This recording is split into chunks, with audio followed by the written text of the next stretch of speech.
Uh-oh, I'm getting feedback. Hold on. Came there. Can you see it now? As I move my cup? Yeah. Nice. Uh-oh, I'm getting feedback. Hold on. I will demonstrate. I think we're on. I can see us. Yeah, but the audio's not coming through, just my mic. Uh-oh. Hold on. Stand by. Sorry, everyone. It's because I'm using my speakers instead of my headphones because I don't...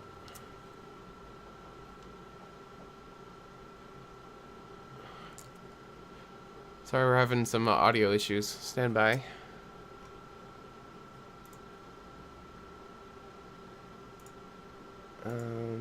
Speakers. Air Force.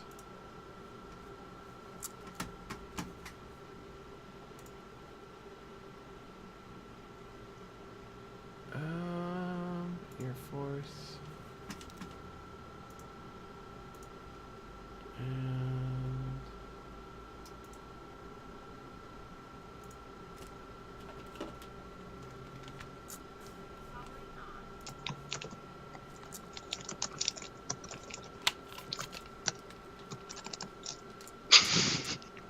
yeah, I'm gonna have to ditch the ears.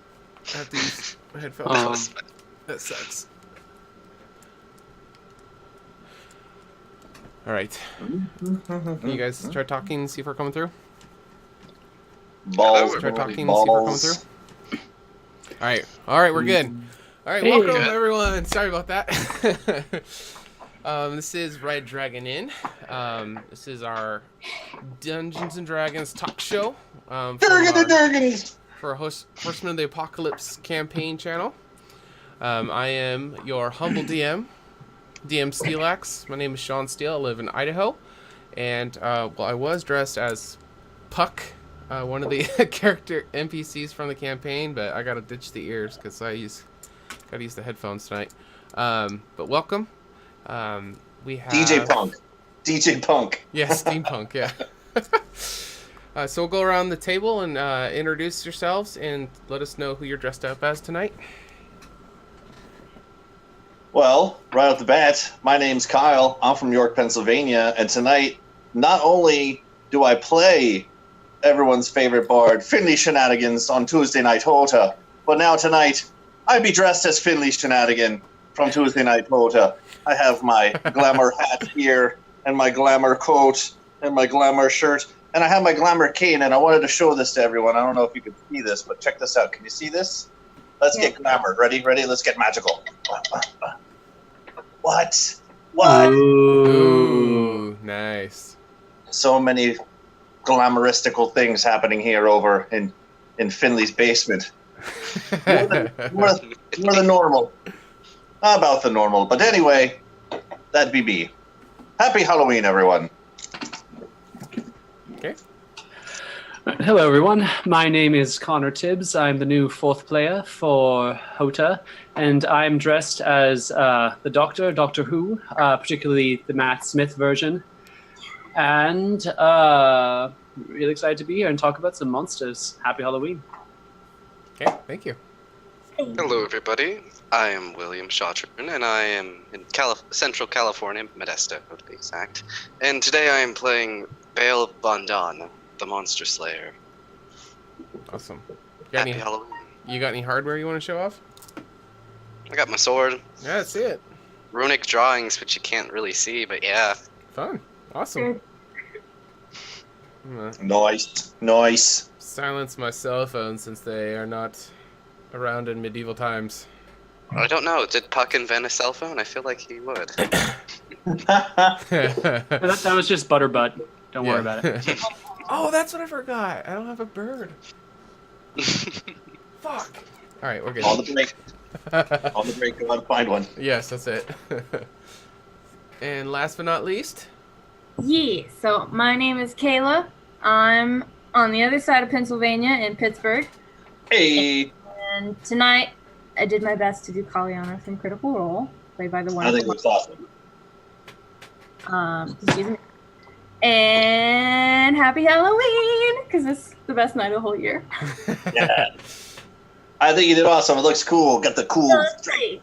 face. I get my hand black and everything. I can't touch anything with my right hand, which is very difficult. It's your mouse hand. I know. I got little fuzzies. Oh dear. Okay. Well, I guess we can go over the itinerary tonight. We're going to be talking about monsters, levels of role-playing, dungeoning, scary monsters. We'll dip into talking about the Tarrasque a little bit, and then we'll go over our favorite monsters for our top 5. Any announcements that we have? Anybody?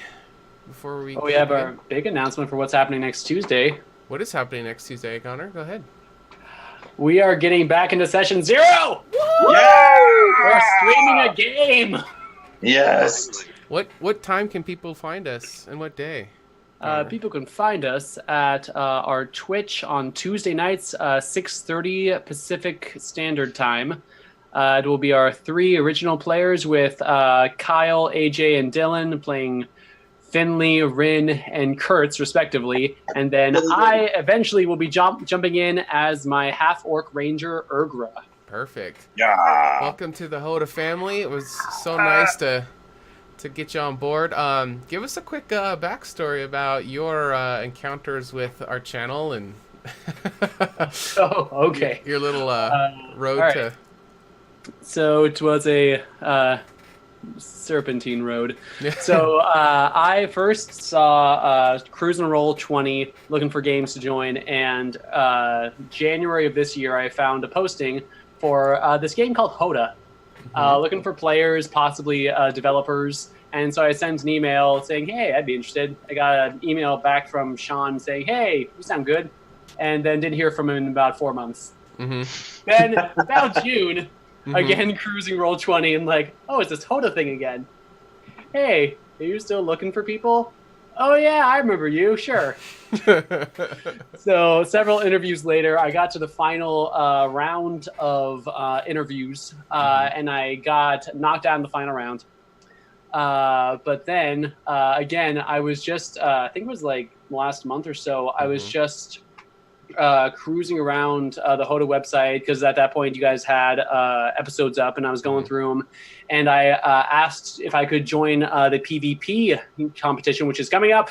Yes. And Sean told me, hey, we're looking for a new player. I'm like, oh, yeah, can it be me? And the rest is history. The rest is history. Was Excited to have you, Connor. An entire year, though. almost. Pretty close. We're getting in a couple 2 months, 3 months. Excited to have you, man. Yeah, welcome to the fam. This character's getting developed out. We're gonna kind of leave the details a little secretive, so you guys have stuff to look forward to. But she looks like she's gonna be a lot of fun and a great addition to the stream and to the family. It's gonna be really AJ exciting. did the art, and she looks freaking badass. Yes, she does. She really does. She does. We just got the bus done. These guys just did brand new voice recordings, so we're gonna have a new video that's gonna play during the 5-minute commercial breaks. Starting next week, we'll have that up. So it's gonna get a little bit into the lore, and you guys will hear a little bit more about the characters because their voice lines are a minute long instead of 30 seconds. So it should be a lot of fun. We got PvP tournament really close around the corner. We're still trying to peg down what day to do it, but we're going to be doing our nice guideliner, by the way, Kyle. You see that? I do. It looks good. I tried. It's terrible. Yeah, so we're going to be doing the first PvP, and then so that should be a lot of fun. The first one's going to be a free tournament. We're going to test out all the rules and everything that we made for it. But hopefully, if it's good, we'll try to maybe do it maybe once a month or something on the channel. But any other announcements?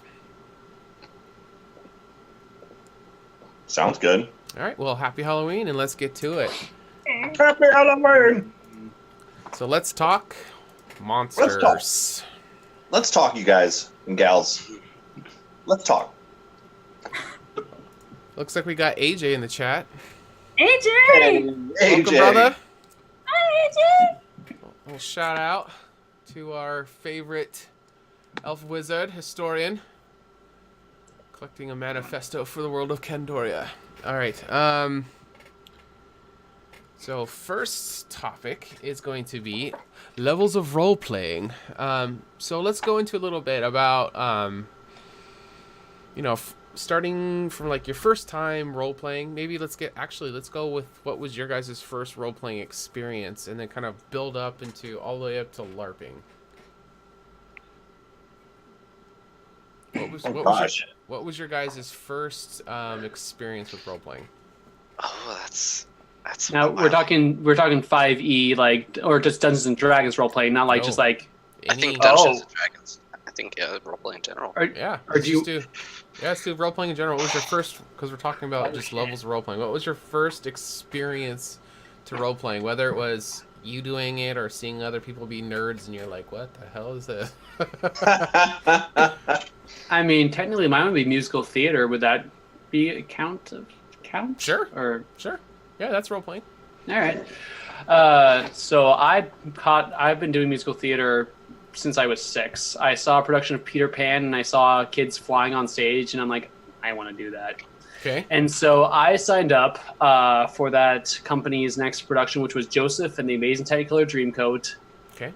And I was in the children's chorus, and it was one of those companies where your parents basically sign up and they pay the fee, and they just like take all the comers. And so there was like freaking 60 kids in this children's chorus, and so they basically corralled us to different parts of the stage, and it was practically just anarchy, but it was fun. And eventually I developed skills to like and progressed to get like solos and features and all that sort of thing, and I grew to love it, and it allowed me to actually have my thing away from my jocks sisters, and so that was nice.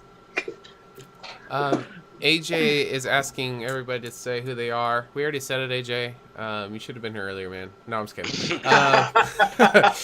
So I'm Puck, the Tinkerer from the campaign. Who are you guys?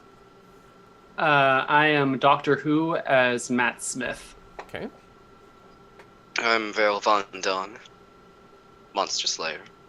Okay. I'm Kaliana from Critical Role. Okay. Oi, AJ! Finley Shenanigan here, your favorite halfling bard. Can't you recognize me? I know my hair is not quite where I want it to be today, but everything else looks pretty fucking spot on, if I do say so myself. So, hey, AJ! You said you had a top hat on. Yeah, I was getting hot in there. I took that Yeah. shit off. All right. This bald wig is already starting to get to me, but I'll see how long I can last. I'll try hard. All right, so we got. I can see this glitter a little bit better now, so that's not better. So we got a little bit from Connor. Is there anything else you wanted to add about your first experience? I mean, as far as like Dungeons and Dragons, I first got into that when I saw YouTube videos of Acquisitions Incorporated, and I eventually went to an Adventures League up here in Portland, and I brought in my own character, which was a little halfling warlock of the old one, and had some fun. I did a little Irish accent myself, and I made him a little bit younger. And yeah, it was a lot of fun. That was my first D&D character. Okay. What was his name? He was Robin Togglebrook, I believe. Love it. Yeah, AJ is asking what name of the theater that you were talking about was. I can say it now. Heck, I haven't worked with them in forever. So MTN, Musical Theater Network, and that was down in San Diego, specifically Poway. If you know where the hell that is. Okay. I don't know if that means anything. But, Yeah, I don't know. But AJ, we can talk about Los Angeles theaters because I've done theater up there too. Okay. Nice. Some other time. Someone else go. All right, Kyle. What was your first encounter with role playing and just in general, and then what was your first one for D&D? Right. Well, I've never actually role played before. It's almost like there was a little bit of a calling to it, because even though I didn't actually participate on stage, I was tech crew all high school, 9, 10, 11, 12. Okay. I guess I just kind of liked it anyway, but just was like, didn't have the balls to go out and do it. So I was like, I'll do the lights. That's important. That's a thing. So it was kind of cool to like be participating, but didn't participate. So I could participate even though I really wanted to, but it was like I just figured I wouldn't be good at it, so I was like, fuck it, I can flip a light switch on. That's easy, right? Mm-hmm. But it was kind of cool, just to give you a little background, because my school's so old and little. Like, it was like some old school lighting where it's like they're like levers. So if you ever seen anyone like in like old school movies where they're like pulling up levers and pulling ropes and chains to like get things to go up and down, that was me, man. That was pretty cool. So it's like pulling. I had to like crank the lever to get the electric shock going, and then actually pull the lever out. Oh, man, it was awesome. It was like some Frankenstein shit. But anyway, but yeah, that's my whole But like in terms of actually doing this D&D stuff, that timeline was a buddy of mine introduced me to Neverwinter. On Xbox. I was like, all right, this is pretty cool. We can go make a character, kick some ass. That's awesome. He then introduced me to Critical Role, where he's like, okay, so this Dungeons and Dragons, people actually play this, and here it is. I was like, oh, okay. And it was really funny. I was like, all right, cool, sweet. And then he was like, we should just play. I was like, yeah, we should, because this sounds awesome. And then just kind of barrel rolled from there. So it went from literally... I've heard of Dungeons and Dragons before when I was little, but like no one around me ever played it. So I'm sure if it was offered to play, I would have played, but never, nothing. Just, I think that's why I'm so into it now. Like, fuck yeah, let's do this. I don't give, a lot of years to make up. Yeah. Yeah, I got a lot of time. But yeah, that's pretty much it. Just once I start, I can't stop. I need more. All of it. Okay. What about Kayla? Oh goodness. Well, I did have. I mean, I went to go see plays and stuff as a little kid, and I always wanted to do them, but I was never allowed. And then my dad has always been a huge nerd, and so eventually we kind of got old enough that he was like reminiscing, like we had all heard of Dungeons and Dragons, but we didn't know it specifically.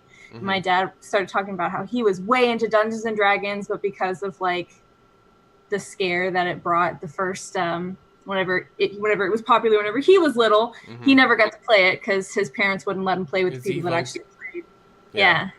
And so he had all the books and the monster manuals, and he would just like sit in his room and roll characters by himself. And so it started out as kind of like a thing for my dad because he never got to do it. Like we were like, well, let's play. Yeah, we can all play with you. Let's do it. It sounds like fun. And so we started playing. It was just me and my brothers and sisters and my dad. And then I completely fell in love with it. My brother is very excited about it. My sister, not so much. And then I went back to my roommate that night and I was like, oh, we played Dungeons and Dragons. It was so cool. And I was like telling her all about it. She was like, oh, we got to play. And so we got a group together and we started playing. And then it just kind of took over my life. Yeah. In the best way possible. In the best way possible. Awesome. So that's it for me. Here. We picked up some new dilly. We picked up some new viewers. Welcome to Red Dragon Inn. We are doing a Dungeons and Dragons talk show. Tonight obviously is monster theme because it's Halloween. Happy Halloween, everyone. Happy Halloween. We're just going through some topics. If you guys have anything you guys want us to talk about, throw it down in the chat. We do kind of have a rough outline of topics we'll go through, but we love getting interaction from you guys and hearing from you guys what you want to talk about. All right, Spaz, what was your first role-playing experience? It's kind of funny because we went through levels roleplay, but my first actual time role-playing was in junior high, and it was me and my friends getting together to LARP. And It was my first time LARPing, and a couple of them were already in high school and everything. It was very interesting going at first. I definitely did not get into the voices and everything at first, though. Why don't you tell the viewers what LARPing is, for those who don't know? LARPing is live-action roleplay. There's different levels of LARP. There's obviously people get together, they put on outfits, they get weapons, and they just hit each other with from swords. But there's also more of a Renaissance type of events that LARPing has, where people get together and they actually like just make a medieval like marketplace, bazaar. I guess. They're awesome. Yeah. Okay. That was my first experience. Okay. Let's see. For me, the first time ever running into it when I was a kid, my mom's friend's kid. He was older than me by several years. he was into Renaissance fairs, so he would always talk about that. So I kind of got a little bit of information from that stuff. I always meant to go, but never did. But he would always tell me how that was. And then I ended up getting into LARPing with some of my childhood friends, but we didn't dress up. We just found sticks and ended up making swords, and we'd choreograph fight scenes and stuff like that. And then we ended up taking it pretty serious, and we got into like, 6 to 10 minute long epic fight scenes where like we do the moves and we get back and we totally get into character and stuff, and like it was a lot of fun. I really enjoyed that.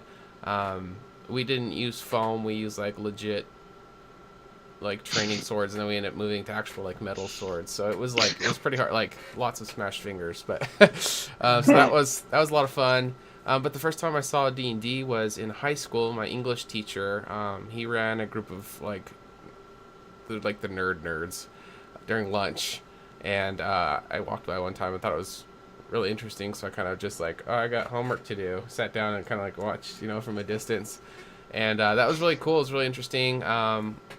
I thought that was one of the coolest things ever, but I didn't jump into it right away because it was the super nerds of the school, and I was struggling with my identity in high school. But slowly over the years got into it. But yeah, I've never looked back. Like Kayla said, D&D's taken over my life, hence the channel. Role-playing is a lot of fun. I look forward to seeing where we can go with all of this.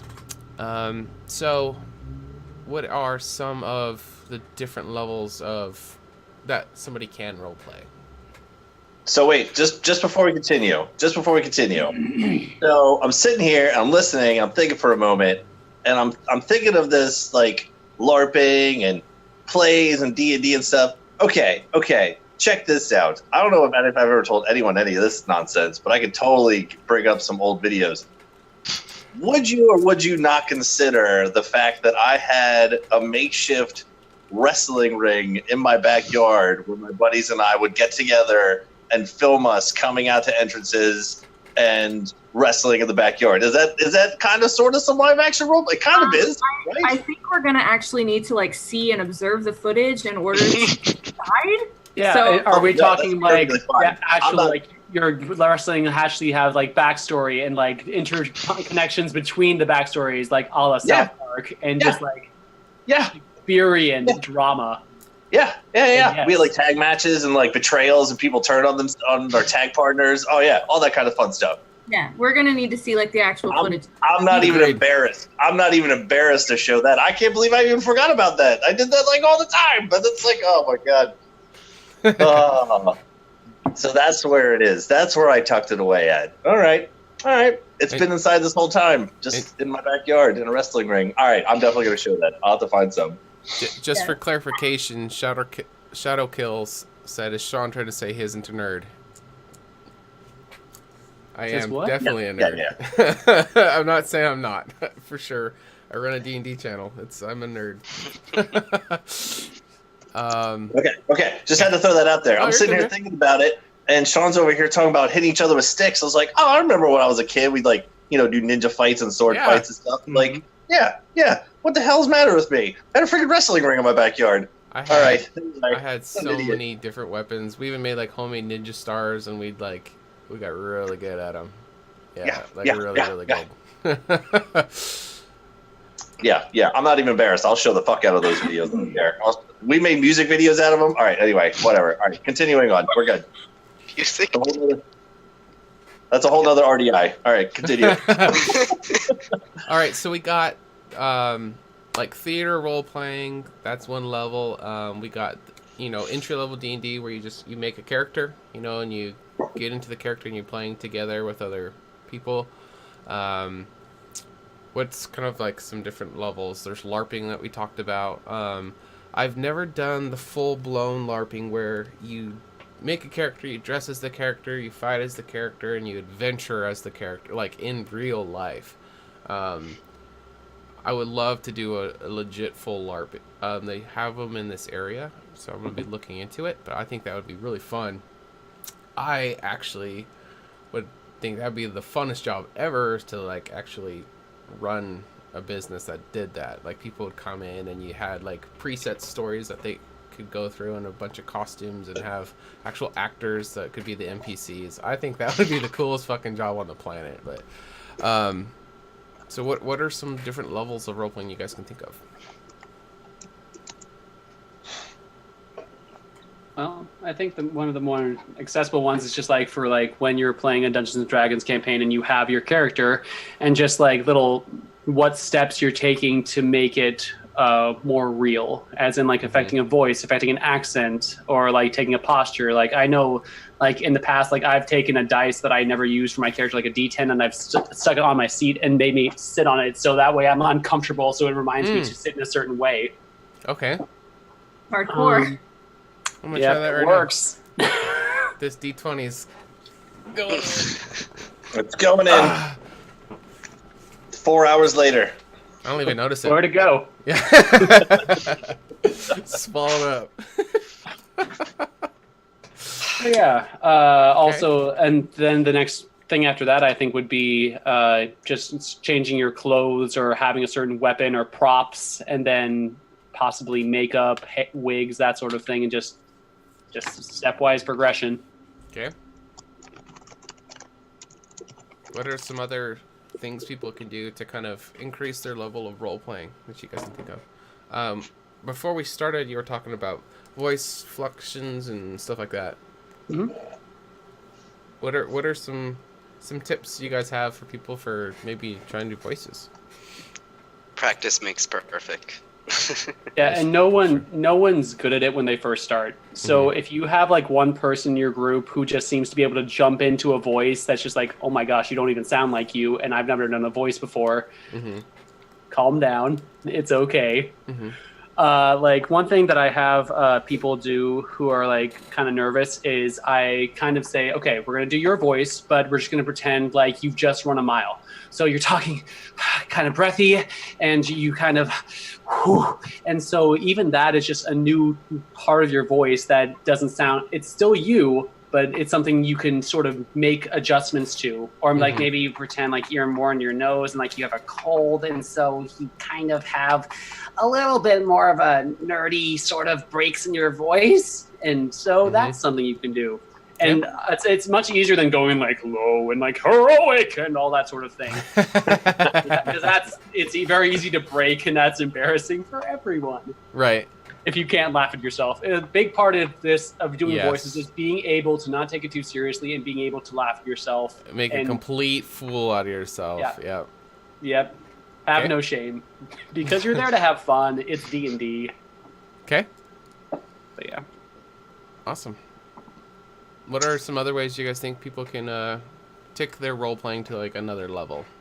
I'm very used to online, so doing voices is a very thing. It's a very definite thing that makes your character seem more alive. But I would say also just getting into your character just to the point of knowing so much where you're completely different from yourself. Like it's no longer you.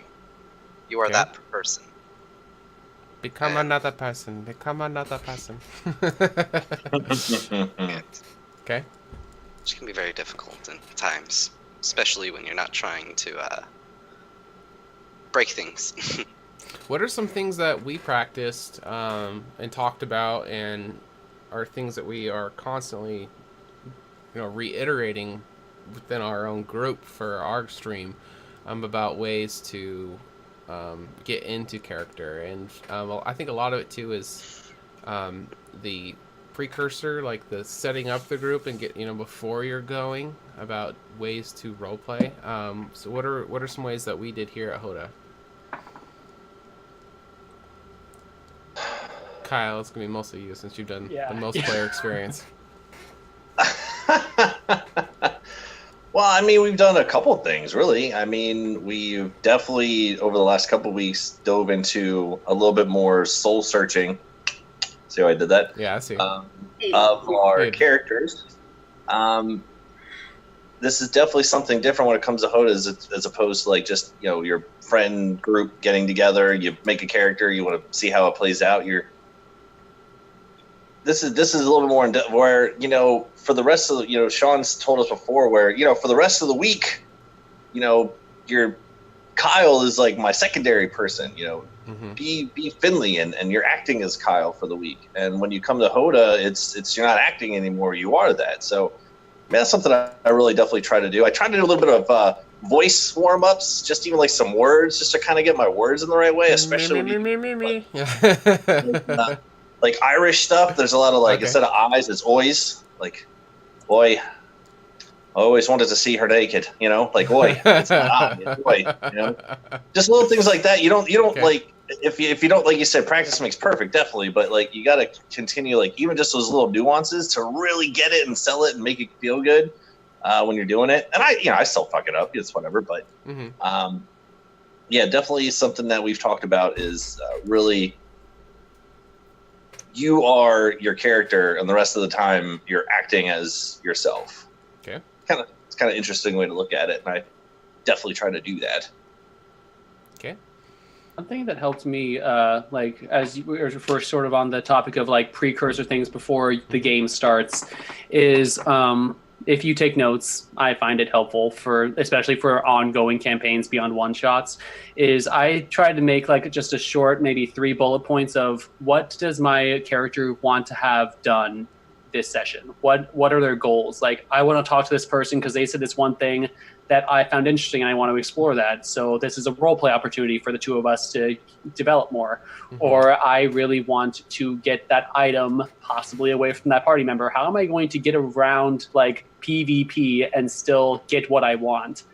And so just having goals set, that can give you a lot of sort of motivation for like, I don't know what I'm doing. Oh wait, I wanted to do this, this, and this. Oh, I see an opportunity to do this. Let's do this. And so it that's helpful for me. Okay. Mm-hmm. Good point. So you recently went through our character creation process. So the way we do it, was there anything that stood out for you, or not? That's fine too. Was there anything that stood out during our character creation process that you felt set you up able to roleplay Ergra well? So for the HotA campaign, you guys can see it on some of the videos on our website of the character creation, where Sean asks a number of questions for the players of characters. They already kind of have a bit of a concept, but it's sort of, these questions really help flush it out. I think there's about a good 20 of them. And it just is helpful in that it goes beyond just like purely your character. It goes on about like, who do you most care about, or like what the goals and the fears and all that sort of thing.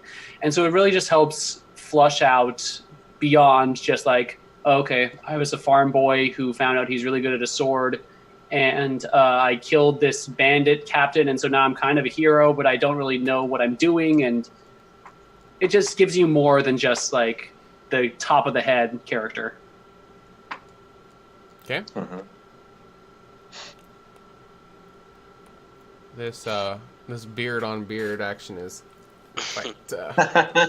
You've done quite well, itchy. man. If you want to take it off, I don't think anyone will look at you sideways. You did good. I gotta go strong. Keep going. It's the headpiece that's the real crowd pleaser, I think. Yeah, I was gonna get it all painted and stuff, but my person who's gonna do my makeup bailed on me because they're going to a Halloween party. So yeah, fuck it. I mean, I'm sad I can't wear the ears. It's my favorite part. Yeah, they were pretty on point. But glue them on my DJ Puck's headset. cool. DJ Puck's cool. Okay. The one thing I wanted to say too, real quick, just going back to some of the other things we were talking about real quick, but I never LARPed before, but when I went to Gen Con, I had like a mini LARP. Okay. That was kind of fun. So people who are like, I don't know if I want to go out in a field and get all dressed up with a bunch of my friends and like hit each other with sticks yet. Like, I think it's kind of a nice little like a mini precursor to it, where they kind of walk you through it real quick. They tell you some things that you can do. You put on a little like a smock thing, and you take a sword and you go and you fight some werewolves and some goblins and stuff. It was fun. They took you like, it was in a hotel, so it's like those big conference areas where they have like, seats set up for 100,000 people or whatever, but they hollowed it all out and made like the dungeon. Mm-hmm.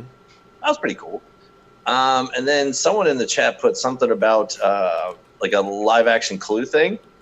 that's another thing. Totally forgot that I've done before, like a dinner party thing, but it wasn't like dinner party. It was just like a party. Mystery. Murder mystery. Yeah. That was pretty cool. That was fun. Some role playing, and I got all dressed up, and so did the missus, and I was kind of fun because I was like this vampire prince, and you're supposed to figure out like who done it and who died, and people are dying as you're playing, and it's really fun. And that was definitely a unique experience, and so much so that I got it completely wrong. No idea who the murder mystery, because I was going around like talking with people like, yes, very well. I don't come here often, but perhaps you could tell me a little bit about yourself. Like, I was just going off, man. I wasn't even paying attention to the actual murder mystery part of it. I was just walking around and being a vampire prince. Like, I was like, this is cool. I'm digging it. I have to find that picture somewhere too. I'll just bring up all my past. Yeah, that's it. Random shit. Just start with the birth video, and we'll go from there, Kyle. Awesome. Anyway, I want to go back to that because someone mentioned, I think it was Shadow Switch mentioned about Clue. I was like, oh shit, I did that too. But has anyone else done any of those murder mysteries, dinner party things? I did one for a birthday party. Yeah. Oh, that's fun. How was it? I always wanted to, but I haven't. Details. Give us the deets, man. So I was not a vampire prince. I forget what I was. It was like back when I think I was still in college. But it was like my college age friends, and so the host dad was the person who got killed, so he was nice enough to lay on the ground for a number of minutes while we exclaimed our surprise that he had been murdered. But otherwise, we basically just like had fun and got a lot to know the characters. Like, we had our cards that had our secrets on them and our personality quirks, and so we got to know each other, and we basically just hung out and had fun, and just eventually we like, okay, accusations. You. I don't even remember what the outcome was, but we had fun, and that's, again, role play. That's kind of the most important thing. So. Right. Awesome. What about escape rooms, Kayla? Yeah, I've done escape rooms before. Those are super fun. Less LARPing, more live action puzzle solving, which is fantastic. For anyone who hasn't done one and you're kind of debating like, oh, I don't know if I should or not, you should. You should. You definitely should, because they're amazing and incredible and just my favorite thing about life. I love it. So what's involved in an escape room for anybody who has never heard of them? So, in an escape room, you go in this room that has like a certain scenario. So, like, I've done kidnapping where like you were kidnapped. I've done kind of like a Sherlock Holmes kind of thing. I've heard of like you're stranded on an island, you have to get off, and like when you're going through time. Anyway, whole bunch of different scenarios, and they lock you in a room. And there are clues inside the room as to how to open the door. But it's not just like, oh, find the key. It's like, oh, I found this box that doesn't open. Find the key. Oh, look, over here, there's some kind of combination lock. It's got letters and numbers. I don't know what to put it in. So, like, you just have to basically tear the room apart. That's the most fun. You just get to tear the room apart. You don't have to worry about cleaning it up or anything. And you just, like, find all these different pieces. And it's such great fun. It's amazing. I love it. Okay. Do those. Okay. And you can, I had never really thought about it before, but you could definitely make that like a LARP experience, like going into it, because you're aware of the scenario before you go in. Like, you can make a character for yourself, and then like while you're in there, do it. You only have like an hour to get out though, so it goes by so fast. Maybe not focus on the LARP in that situation, but you definitely could, and it would make it fun. Yeah, before and after, when you're in there, try to get the puzzle, because you usually run out of time. Right. If you're not fast. Yeah. Okay. I've only done one, and I thought it was amazing. It was super fun. I definitely recommend going in there with people who are as excited to do it as you are. If you go in there with somebody who's like apprehensive and nervous, like it's out of their comfort zone, of course it's good to get people doing anything adventurous, but if you're actually wanting to win, you need to have people who are like, when we get in there, we're gonna, we're getting out, because you have to go quick, because they just do clue after clue after clue after clue, and there's so many red herrings and shit to distract you, and yeah, it's pretty fun. It's really cool. It's really cool. It's really cool. Okay. Does anybody have anything else they want to talk about with role playing or levels of role playing? My main thing with the levels of role playing, like, yeah, it's really cool to like, get way into it. But if you're not comfortable with that, don't make yourself do it, because you're not going to enjoy it, and the people you do it with aren't going to enjoy it.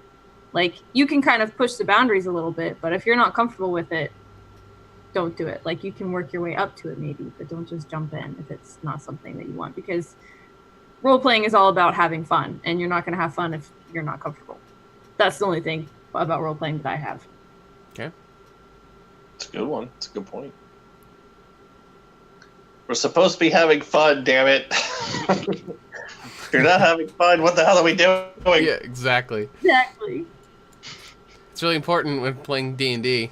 Oh, yeah. Like, never getting too serious or too caught up with stuff.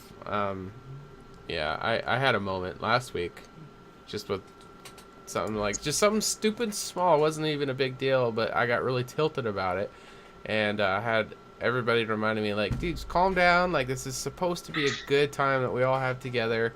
And you can get, when you care about something and it's a big deal, especially when you're doing like a recurring campaign and stuff like that, you can get really wrapped up in stuff and kind of lose sight of, like, you're supposed to be having fun, and hopefully your group that you're playing with, you're coming together and becoming friends, or kind of like a second family. That's definitely how our group is definitely come with our dev team and our players. It's starting to become a second family for me, which is a really good feeling. I look forward to seeing everybody every week, and I miss them throughout the week, and getting together. It's, for me personally, I don't know about Kyle. He's kind of a douche. I think he's not here today. No. Oh, I was waiting for it. I always look forward to seeing everybody and hearing about how they're doing, and then it'll be so good once we're playing again. I'm so excited for next Tuesday. So yeah, Fuck yeah, dude. just a reminder, next Tuesday we're kicking off our session zeros again. So hopefully everybody will check us out. 6:30 p.m. Pacific.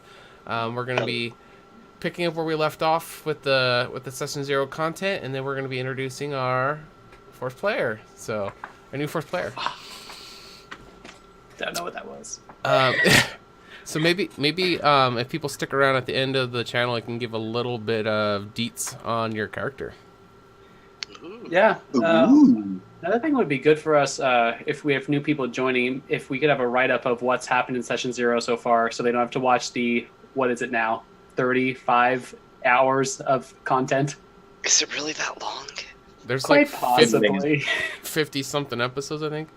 That's amazing. Yeah, and we haven't even started yet, so it'll be good once the campaign starts, man. It's gonna be good stuff. Gonna be good stuff. Yes, I love it. Okay. Anywho. No, what were you gonna say? Go ahead. Oh no, but No, we're not gonna go forward till you say it. I was just thinking it'd probably be a good idea to do summaries for each of the episodes, just like at the bottom. For people who don't who are like, okay, I don't have time to watch the because for those of you who don't know, we are breaking up our episodes. Generally, it's about 3 hours of role play, and we break them up into half-hour sessions or so. And so it ends up being about 5 to 6 episodes per week. Mm-hmm. And so, if you're like behind and you still want to watch this, it's Tuesday and you haven't watched anything from last week, you can read these over and not feel completely lost. The editing is so time consuming. That's the hardest part right now with, especially once everything kicks off, because Tuesdays we're, 3 to 4 hours worth of content that needs to be edited. And then Wednesday we have our talk shows. We can go over 3 hours sometimes. As we start adding more stuff, that's just more and more editing that has to be done. But what I was wanting to do, we're looking for an editor, by the way, if anyone does editing.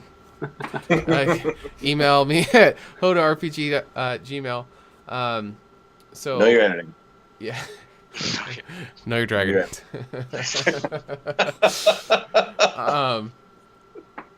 I was thinking it'd be really cool to do a quick, vocal thing of a quick recap of last time on Dragon Ball Z kind of thing, Oh, yeah. And then maybe have little snippets of the really important moments, just the video moments of it. But I don't know, I think it'd be cool. Sorry, I'm really struggling with these hairs. So yeah, we need an editor. That's what I was getting at. Because I want to do recaps. That'd be cool. But I just don't have time. Right. All right. One day. So One day. let's move on to the next topic of discussion tonight, and that is going to be dungeoning. So there's a lot to dungeons. It is the first D in D&D. We last time we talked about the dragons portion. Let's talk about the dungeons. What is it about dungeons that is so important to D&D besides it's half of the name? What are dungeons in D&D? Death traps. Okay. It can be. Especially in early D&D, they were just made for death. Including like some of the recent iterations, like Tomb of Annihilation. It's made to kill you. Hmm. It's made to kill you a couple times over. But yeah. What's the purpose of dungeons in D&D? Storing artifacts. Yeah, I think it's sort of like it allows the dungeon master or story person to have like one big idea and just like create a couple of almost levels in a video game. And so you just have a running theme that you can play with. And it allows you to go on beyond like a one shot. Like you can go beyond like just the material. Like if you're in a one shot, it's like, okay, I can only have like maybe one minor encounter and one major encounter. With a dungeon, you can just keep on building and building and building. And that's kind of what the term dungeon crawl comes through, because there's just more and more and more. And generally it's either, the ones I've done is either it's for some amazing treasure at the end, or possibly knowledge, or a rescue or something like that. So something vital that you need to have, so you can't ignore it. You need to go into this place that is dangerous, and you gotta do it. Mm-hmm.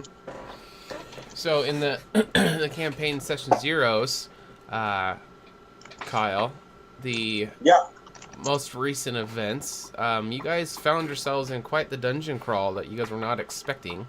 For people who are watching that maybe didn't catch all that, what happened leading up to the dungeon, and like what has been a recurring thing, and then kind of take a breaking meta standpoint, just evaluating that scenario as a DM. Why DMs use that kind of stuff? Like, what purpose does it serve for storytelling? Well, I mean, from our story, I mean, we literally were put into a literal dungeon. The one comment I was going to make is that, like, a dungeon, quote unquote, doesn't always have to be a dungeon, quote unquote. But the thought process of a dungeon could be used in other ways. So I'll get to that in a second. But yeah, our heroes, our adventurers, are literally in a dungeon, in jail, in prisons. And not like just you're like Rinky Dink, like, you know, he's drunk, put him in there, the drunk tank kind of thing, and you know, let him out in the morning. I mean, we're down and deep, no magic level, balls to the wall, lava pit over here, like, yeah, we're like kind of in a fuck situation. There's no other way to really put it. But yeah, I mean, it definitely.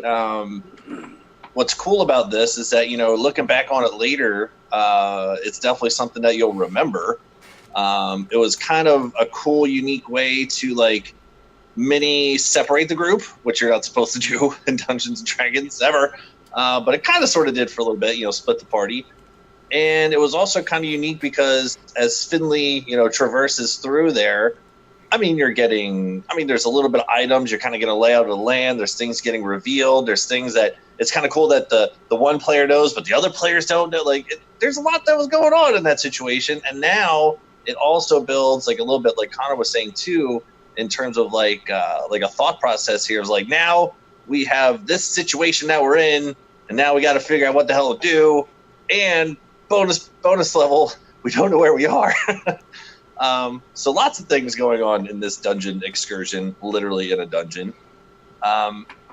But I like the concept of dungeons in terms of like, again, kind of like what Connor was going with there about levels, where it doesn't always necessarily have to be like, you know, this thing where there's prison cells and chains on the walls and torture racks and things. It can be, that's awesome.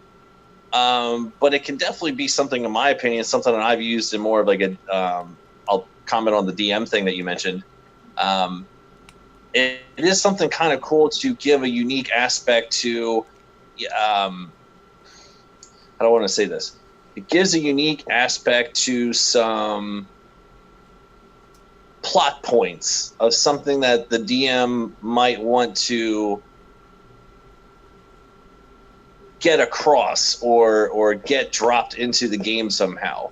Like I know in my game for my group that I DM for, like they specifically went to this place where literally was levels. There was a top level, the middle level, and then underneath, which I guess you consider the dungeon.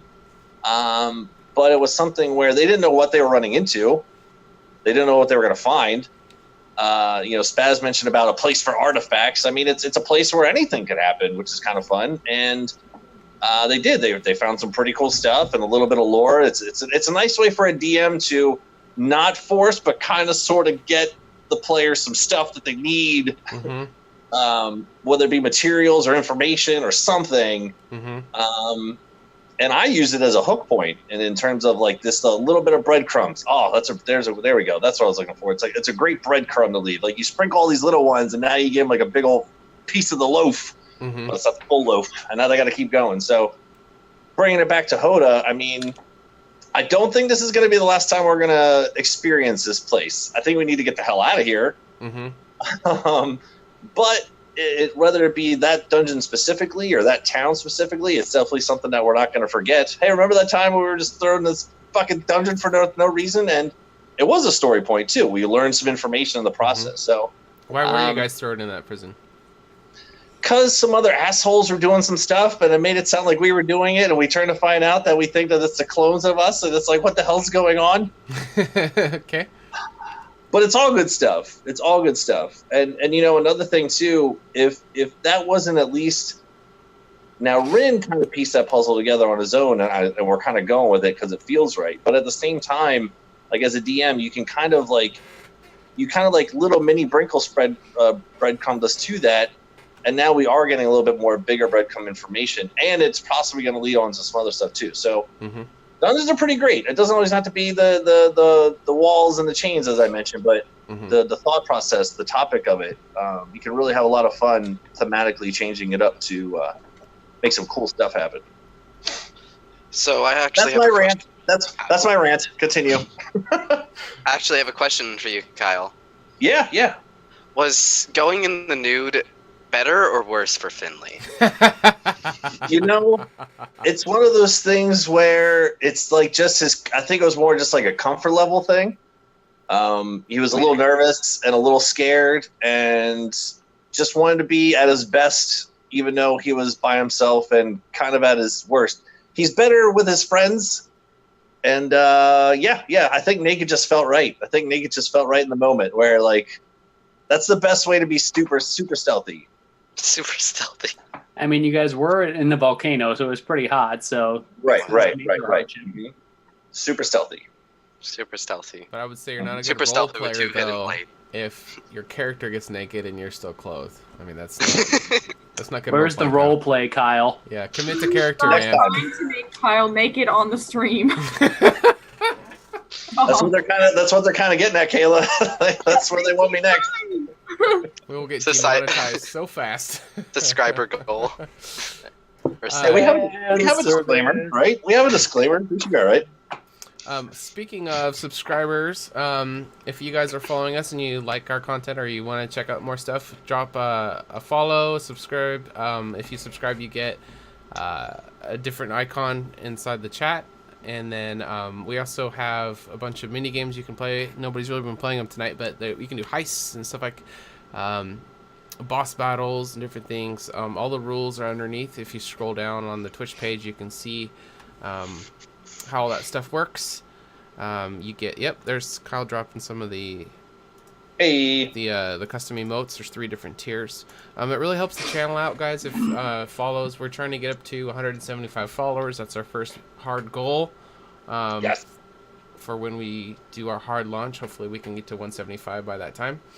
And then subscribers, cheering bits, and all that stuff. That really helps us out. We're trying to get more merchandise. We're trying to get some coffee mugs with the characters' faces on them and stuff like that. And we'll be giving away at the stream. Speaking of, we also have HotA tokens.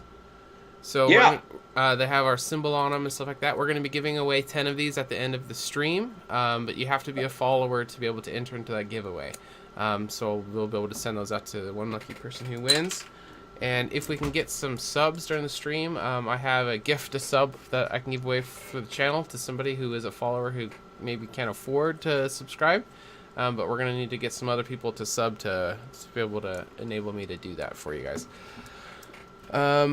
We are at the 1 hour mark, so we're going to go on a quick break. When we come back, we'll... Oh! Broken Switch just subscribed. Thank you. Hey!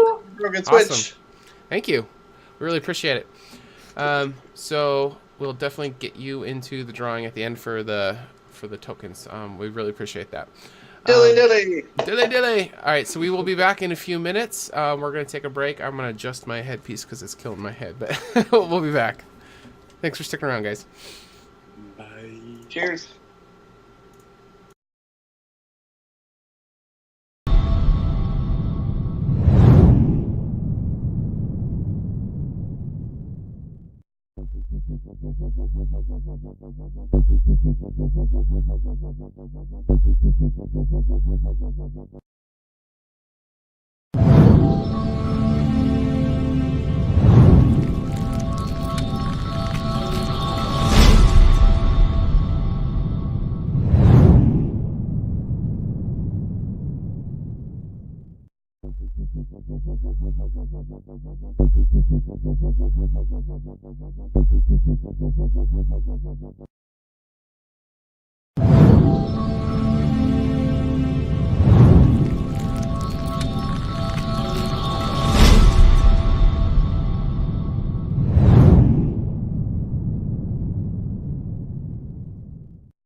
Oh, we'll get through it. Yeah. All right, welcome back. Thanks for sticking around, everyone. We are back. We are talking about Dungeons. dungeons. We're gonna need to kind of blast through this material here. We're kind of getting behind schedule. So yeah, we're gonna be talking about monsters tonight as well, which is the main topic for tonight. Potentially. Is there anything about Is there anything about dungeons you guys want to go over? Well, there's actually a question that correlates with both. In your experience, what was the worst monster you ran into in a dungeon? Ooh. Or the best monster you ran into in a dungeon? I know it's a cheap shot, but it doesn't get more D&D than a mimic in a dungeon. Yeah. Oh, except for Gelatinous Cube. Those are fucking crazy.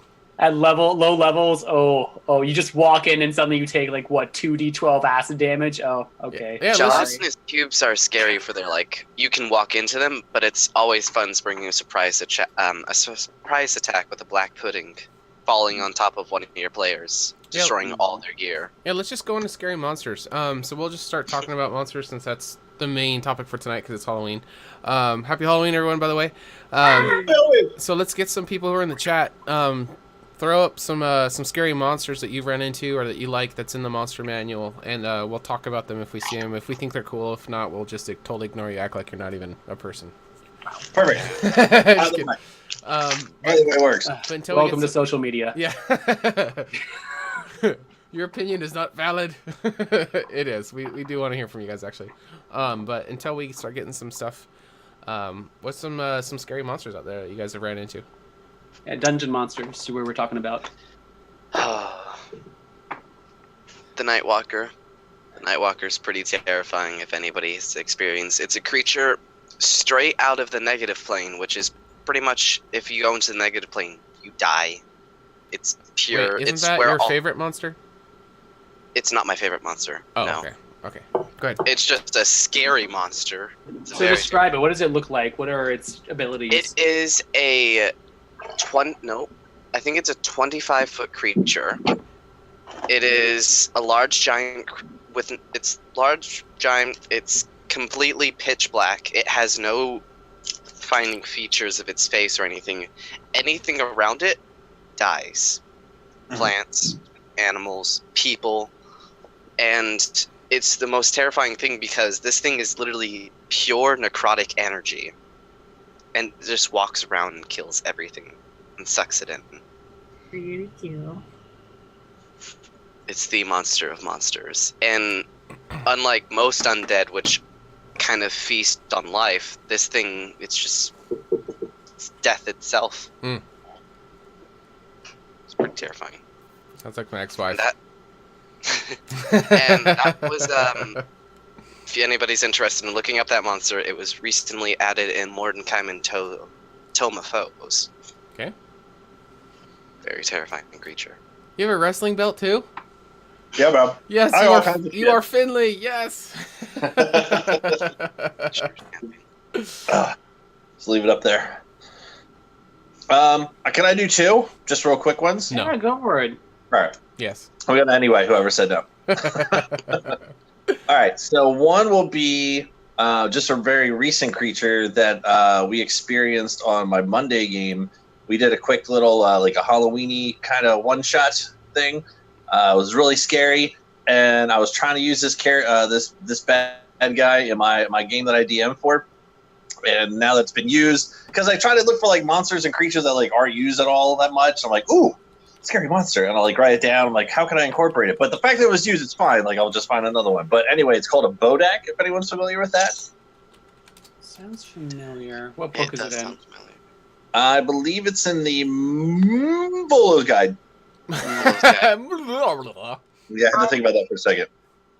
Basically, a long story short, the first time I saw it in the book, I stopped because I saw a picture of it. I was like, oh, what's that? And then I read about it. It's like, oh, it's amazing. And it's like, basically, it has a connection to Orcus. And the big thing that this badass does is it has like memories and stuff in its past life that it's been turned from, but like it doesn't remember, but it does remember, and it just like slowly creeps around, and if it stares at you, it like drains your HP to fucking zero, and like all kinds of crazy shit. So on Monday, it looks like it has a scream mask, right? Kinda. Yeah. It has like the hood up, and our DM was doing some really fun stuff where it was like slowly walking, traversing up the stairs, and it's like grinding its claws against the side. So it's like it has like this like little like spark of terror because it's slowly moving, but it's not fucking stopping. It's just coming. So it's, oh man, it came out of a picture, all kinds of cool shit. So that was kind of scary. But my favorite that I've used so far as a monster in a game is called a Dragolith. If anyone knows what that is. Dragolith or Dracolich? Nope, Dragolith. Draegloth. Dragolith. Describe it. Basically, it's big, it's badass. It's like, think of a drow on steroids, but like Hulk steroids. So it's like Hulk big. And then just for shits and giggles, it has like these big, massive arms, but then it has like these little drow arms coming out the side. It's like a mix between like a drow and like a werewolf. It's like fucking awesome. Anyway, I just like it because they're big, they're nasty, they're fast, they're scary, and they can fuck stuff up pretty quick. So in terms of like a monster, like that's a scary one. Like the quick real story with those is that like the drow houses, like when they fight each other, if one has one and one doesn't, it like swings the whole tide of the battle just because that's what they're made for, is just killing. It's like, oh, amazing. But anyway, there you go. Bodak, Dragolith, know your monsters. Hashtag know your monsters. Hashtag know your monsters. Yes, let's get some shout outs from people in the chat about your favorite monsters or ones you think are really scary to run into. What about beholders? I think those are some fucking scary. It depends. I mean, everything with monsters just is about your level for challenge rating. But just beholders in general are pretty fucking crazy. Spaz is our maps, monsters, and mechanics dev for our dev team.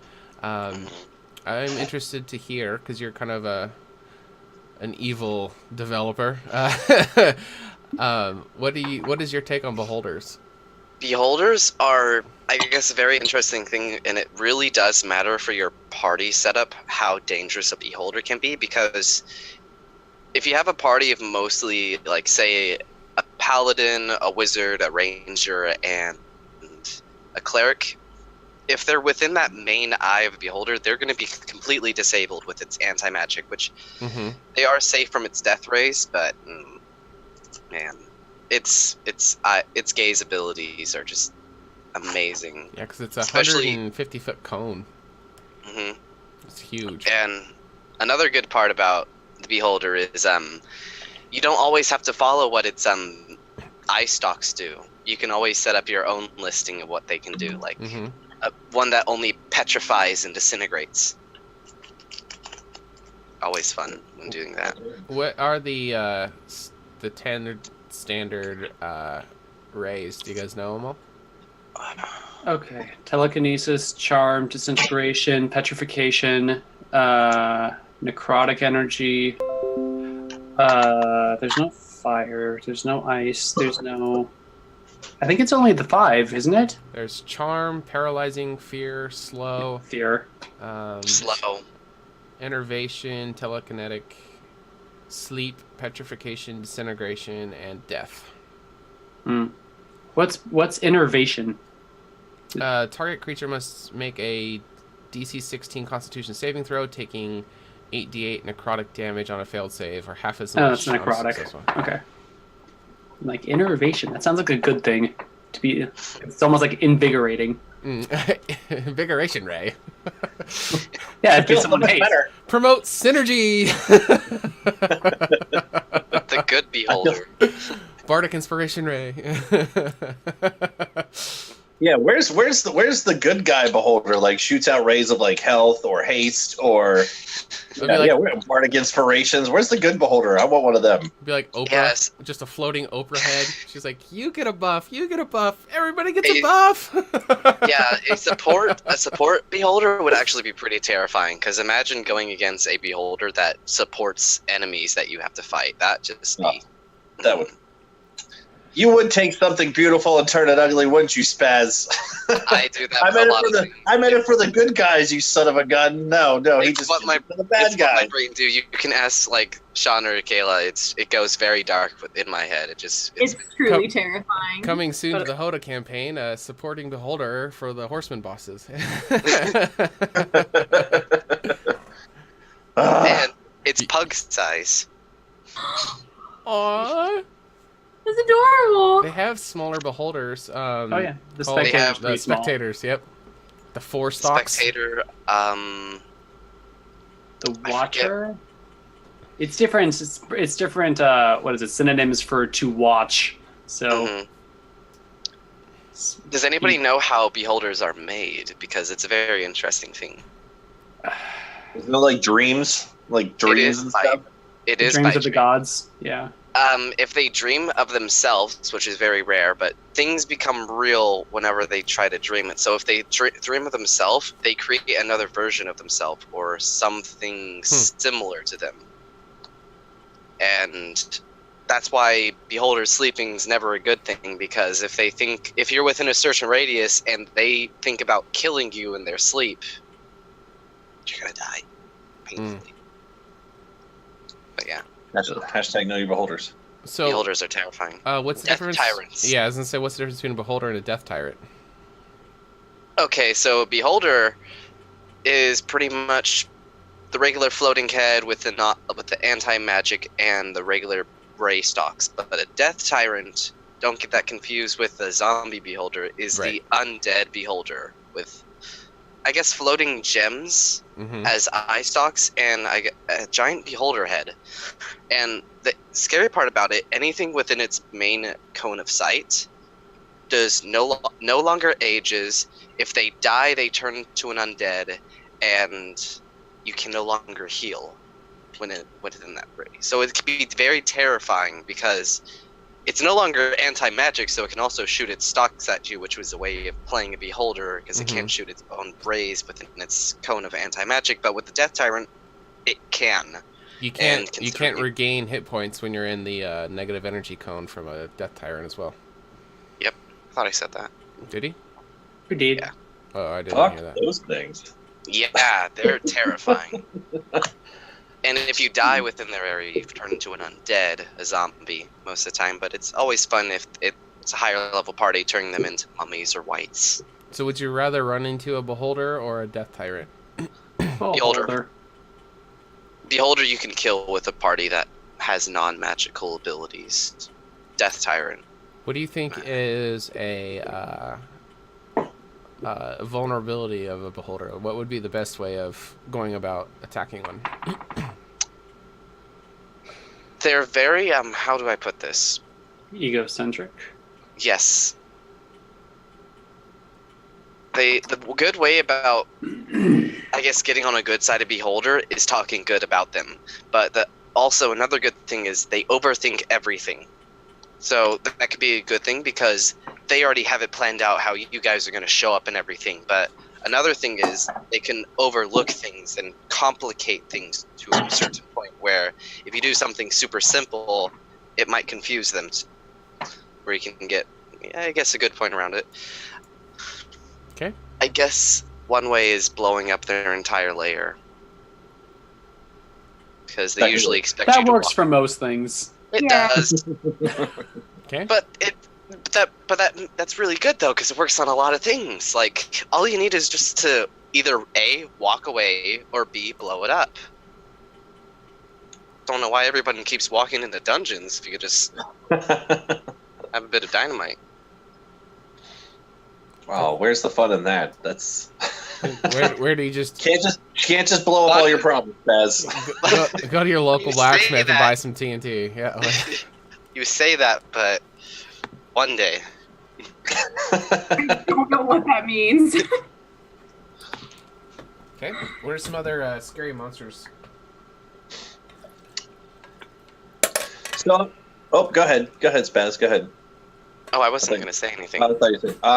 The one thing I was going to say was, since we are talking about monsters and it's Halloween, does anyone have like a very specific like Halloween kind of monster? Because there's things like skeletons, zombies, scarecrows, hags, which are kind of like witches. I mean, we do have vampires and werewolves, so there's mummies. Does anyone have like a favorite one that's like they've used in a game or seen someone use in a game? I made a Halloween special one-shot, which I will pull up the information for. Someone else can go while I pull that up. I gotta find it. I have one in mind, Dulahans. They're amazing things to have. What are those? Headless horsemen, to be exact. They're Nice. pretty much bringers of the. They are like pretty much the Grim Reaper in certain religions, and Dulahans are pretty much. If you die, if you see a Dulahan, that means you're going to die soon, or certain things like that. But it's pretty much the Headless Horseman, and they don't have to be evil. They're pretty much neutral creatures if you think about it, because they are just death. Nothing's more neutral than death. Also, a Dulahan's in the tone of beast. It has exploding heads. Explosions do solve problems. So, so I made a one-shot for my players once. It was for a Halloween special. So they got summoned to this massive lair ruled by a merciless lich, and pretty much he brought them there once a year on the Halloween time. He would summon adventurers there to challenge his own monsters, and so they had to go through this lair that was being challenged by this lich. He didn't necessarily want them to die. It was more just to Check his security system. Right, exactly. Essentially, and give his minions something to do. So there was a bunch of stuff, but then pretty much I gave them access to picking. Oh, they became hags when they a certain way through it, and because all the coven stuff, so they got to pick between all the different hags they could do. But then I let them use the hag eye as kind of like a scouting mechanic for going through the lair, and it's pretty cool. Didn't get through it, but yeah, I thought it was pretty cool having the eye to be able to scout out and then bring the eye back and then go through as the hags and everything. Nice. Yeah, I find as far as Halloween themed, hags are a lot of fun because of the role play opportunities. They are just generally known as the elderly woman who can shape change into whatever she wants, so she can insert herself wherever you want her in the plot. Generally incredibly knowledgeable, generally has exactly the item that the party needs to make their life easier, or for a certain enemy or a certain dungeon, or information on weaknesses of the certain enemy. And so it's just the very interesting to have the choice of being in someone who's not very nice's debt, and just having that temptation there. That's something I really like about the hags. Okay.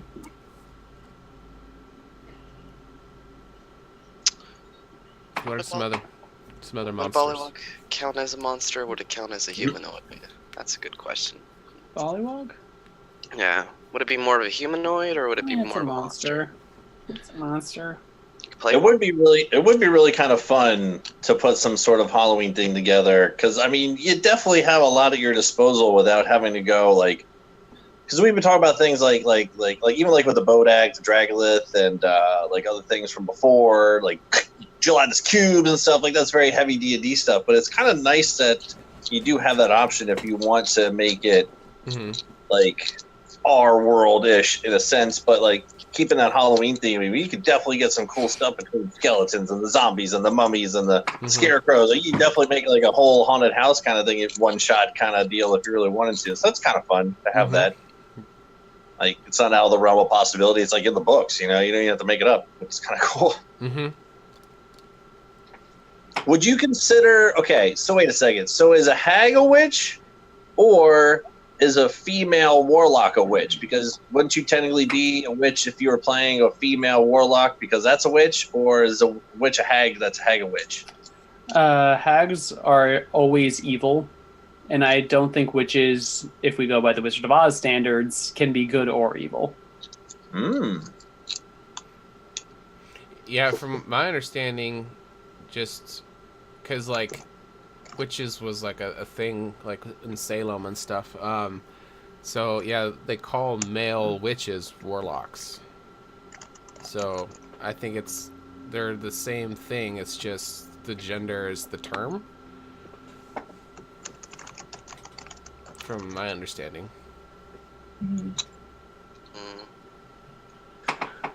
A creepy monster. Oh, sorry.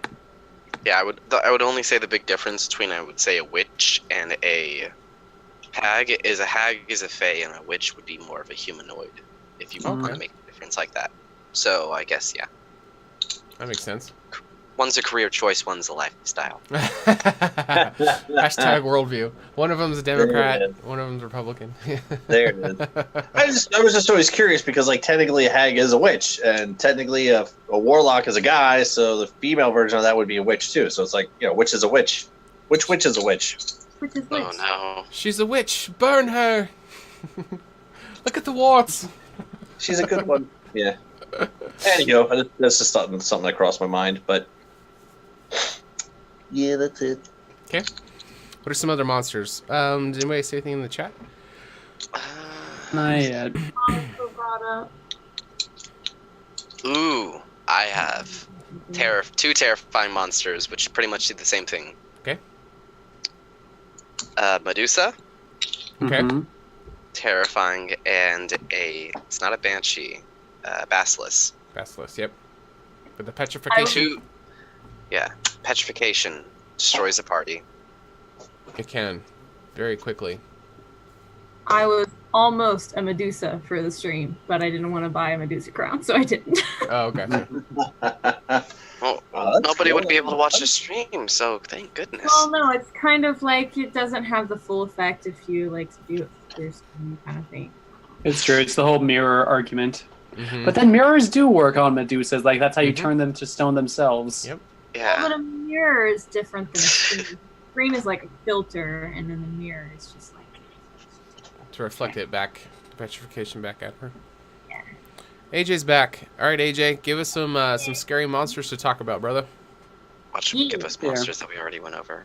I got one for you guys. So in Volo's Guide, page 195, there is a monster called Varguli. Now, these things are essentially humanoid heads that have turned monstrous with like bat-like wings. And so what they do is they go around and when they come upon an incapacitated humanoid, they can kiss this humanoid.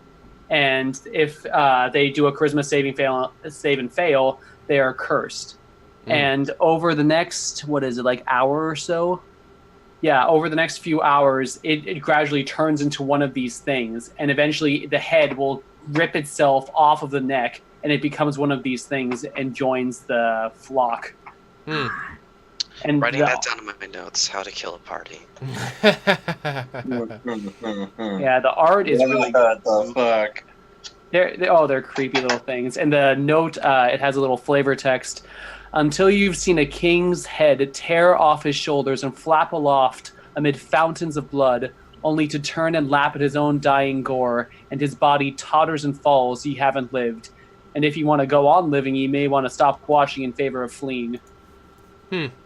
Oh, They're So they're good. creepy little things.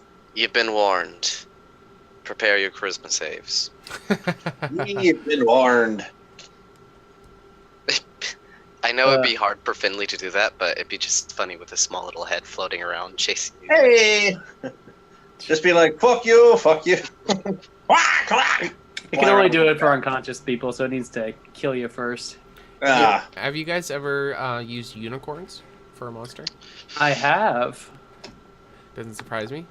I used it for not for fighting though. It was sort of like the guardian that led my party to like the their main enemy at that time was Drow, and so they had like just barely survived the last encounter, and they were like on death's door. And so the unicorn, not only it was, I kind of had it so they had an NPC saying like, okay, I need you to follow me. I can't tell you why, but it's for a good reason. And so basically, if they trusted the NPC who had given them reason to trust in the past, although they've had a lot of other NPCs that were drow related. But anyway, if they took the chance, they could meet the unicorn, and they would get fully healed. And also I gave them a full level as a reward. Oh, wow. That is crazy. What level It were was, they? it was only level 3 to level 4, so it wasn't a huge Okay. Okay, I But was yeah. like, whoa, a whole level? that's Yeah. So I amazing. can do with that. But yeah, and so that was my experience with the unicorn. It was sort of like the spirit guardian of the forest, and a recent cave-in had caused like a drow conclave to be able to come up into the forest, and it wanted them gone. And so it was kind of a nice NPC player to give the player some support. Okay. Someone did mention scarecrows. Guys, anybody's thoughts on exactly the scarecrow from the monster manual? I've never used one. Scarecrows fucking terrify me They're in pretty real creepy. In real life? Yes, I cannot stand them. They are. Okay, I have a question. Clown scarecrows. Imagine that climbing up your stairs only has half a torso. Stop! That's terrifying. Yeah, no. Yeah, the one. For me. And the ones in the monster manual, like they have like the blades in their hands and just like the lifeless faces and just coming towards you. I almost imagine them like the fast type of zombies, if you want to go by that trope, and they just like shamble around and just like slash at you. Well, That's how I picture them. just to get the thoughts kind of rolling it out some more. What do you guys and gal think makes for a good monster? Since we're talking about like what monsters do you like what makes for a good monster? Like, because you have demons, that's a whole category, and devils and fiends, that's a whole category. But there's monstrosities, that's a whole fucking category. Like any or abominations, or just kind of on that topic of what do you think? Is there like a one that kind of outshines the other ones, or? I would say it's sort of like if you want to compare it to like the Marvel heroes. So you have like the Hulk, who is like not particularly intelligent when he's using his powers, but he's super like strong. Or you have Iron Man with all his gadgets and stuff, or you have Captain America, who's just like the embodiment of good. If you just flip that and make it sort of like the anti-hero, you can sort of think each of these monsters fill a specific role, whether the intelligent planner, whether just the freaking powerhouse juggernaut. Right. And so it's always nice to have like minion options for like, hey, here's a couple of goblins. They follow this big bad because they are terrified of them. And so that's always has their place too. But for like a good like boss monster, you want to have them. I mean, having a dumb boss can be pretty fun too. But just being able to plan and just at least organize things to a degree where there's a couple of surprises for the players. I like surprising my party. What about a Hydra? Critical Role just did a Hydra. Did and they? it was, yeah. It's a little bit overrated when it comes to monsters. I feel like it needs to be stronger. Not a large enough hit pool. I feel. Or maybe high regeneration, because like I mean, that's I don't not know, hard to do. I have bad experiences with the basic Hydra, it not working out as well as I wanted it to.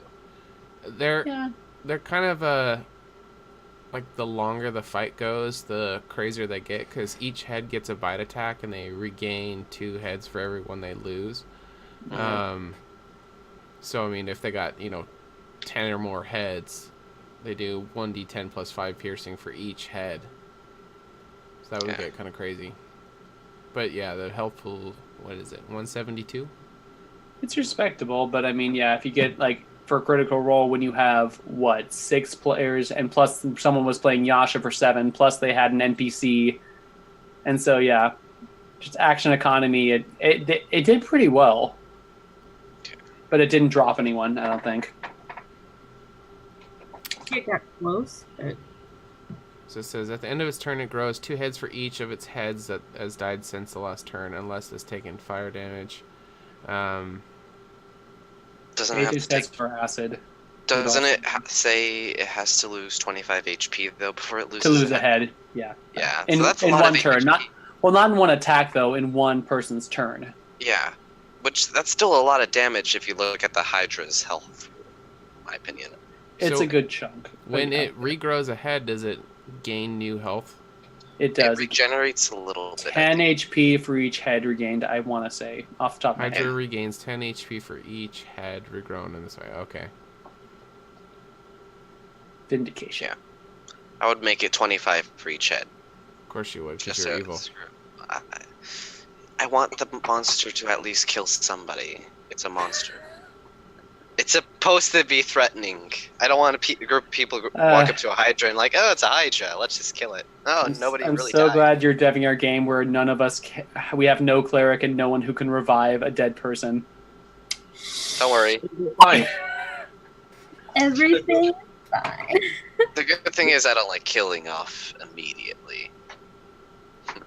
That's true. What are So to kind of go along with the question that said there, I think what I was trying to get around to was when it comes to monsters, and Connor kind of like felt what I was going with there in terms of, you take the good guys, flip them over to the other side. There's big guys that are kind of scary just because they're big and terrifying and relentless death, right? Mhm. And then there's other ones that are a little bit more methodical, where the Iron Man or the evil Captain America would be more planning and things like that. So, again, I think where I was trying to go with that question was like, do you think it's more scary in terms of a monster where there's a little bit more of like a history to it, like the way it's made or what it's born of, or like, because like some of the things are like made of rituals, and some of the things are just like they're just born, or some are transformed, and I don't know. I think that's kind of like the second step of what I was going with that question in terms of like what makes a monster terrifying.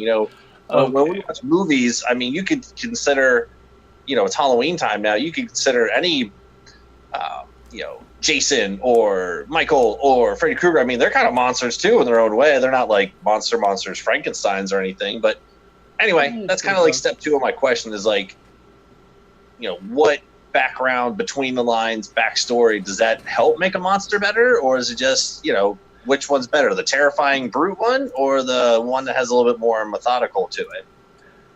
So I would say, since we're adding what makes a monster horrifying, I find what's most effective is the mystery.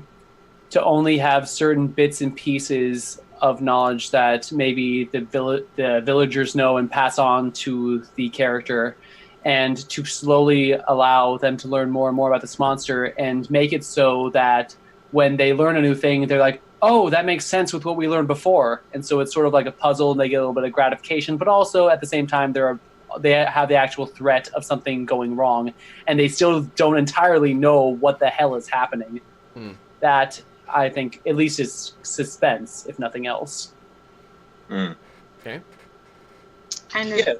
Yeah. Go ahead, Kayla. kind of going back to like you were asking, like, is the brute monster better or is the, smart monster better? I think one, it depends on the party, because some people are more freaked out by just like giant monstrosity coming at them with sharp teeth, whereas some of them need more of like a risk than that. They need to know that, like, what they're fighting has also thought about what they're doing. Personally, I don't think of like demons and things like that. I don't think of them as monsters. I think of them as villains. I know that they're technically monsters for the purposes of like being in the monster manual, but to me, a monster is something that's just like raw instinct and has like very simplistic goals and on emotion or reaction. But a villain is somebody who can actually like think through their stuff, and there's a huge difference between plots against the adventurers. And That's a good point, Kayla. That's a good point. That makes sense. I think that's kind of the answer I didn't know the answer to myself. I just had the question. But yeah, that makes more sense where, yeah, a monster is just, I guess, just more the big bad in terms of like actual size. Villains are more methodical and planning and things like that. Yeah. What do you guys think about a recurring enemy for the party to continually run into? I'm starting to play with that in my homebrew. I haven't done a recurring enemy, but I did one time. The Rangers was a Beastmaster, and I guess the beast died, and I turned it into a chimera that they had to fight, and it was very difficult for the Ranger to actually kill it because it was their companion. Sorry, but it was opportunity. And the villain like had it and everything because he killed it. And he took it away, and it was very emotional for the Ranger, which played out as a good part. Okay. But very nice. So you truly are evil. My recurring villain in my campaign, his name is Lord Frederick von Hayden. And he is actually, I centered my campaign around having a group of adventurers before the party's time, having completed a huge, amazing feat where they defeated this person called the Sloth King, and only 2 members survived. One of them was this Frederick.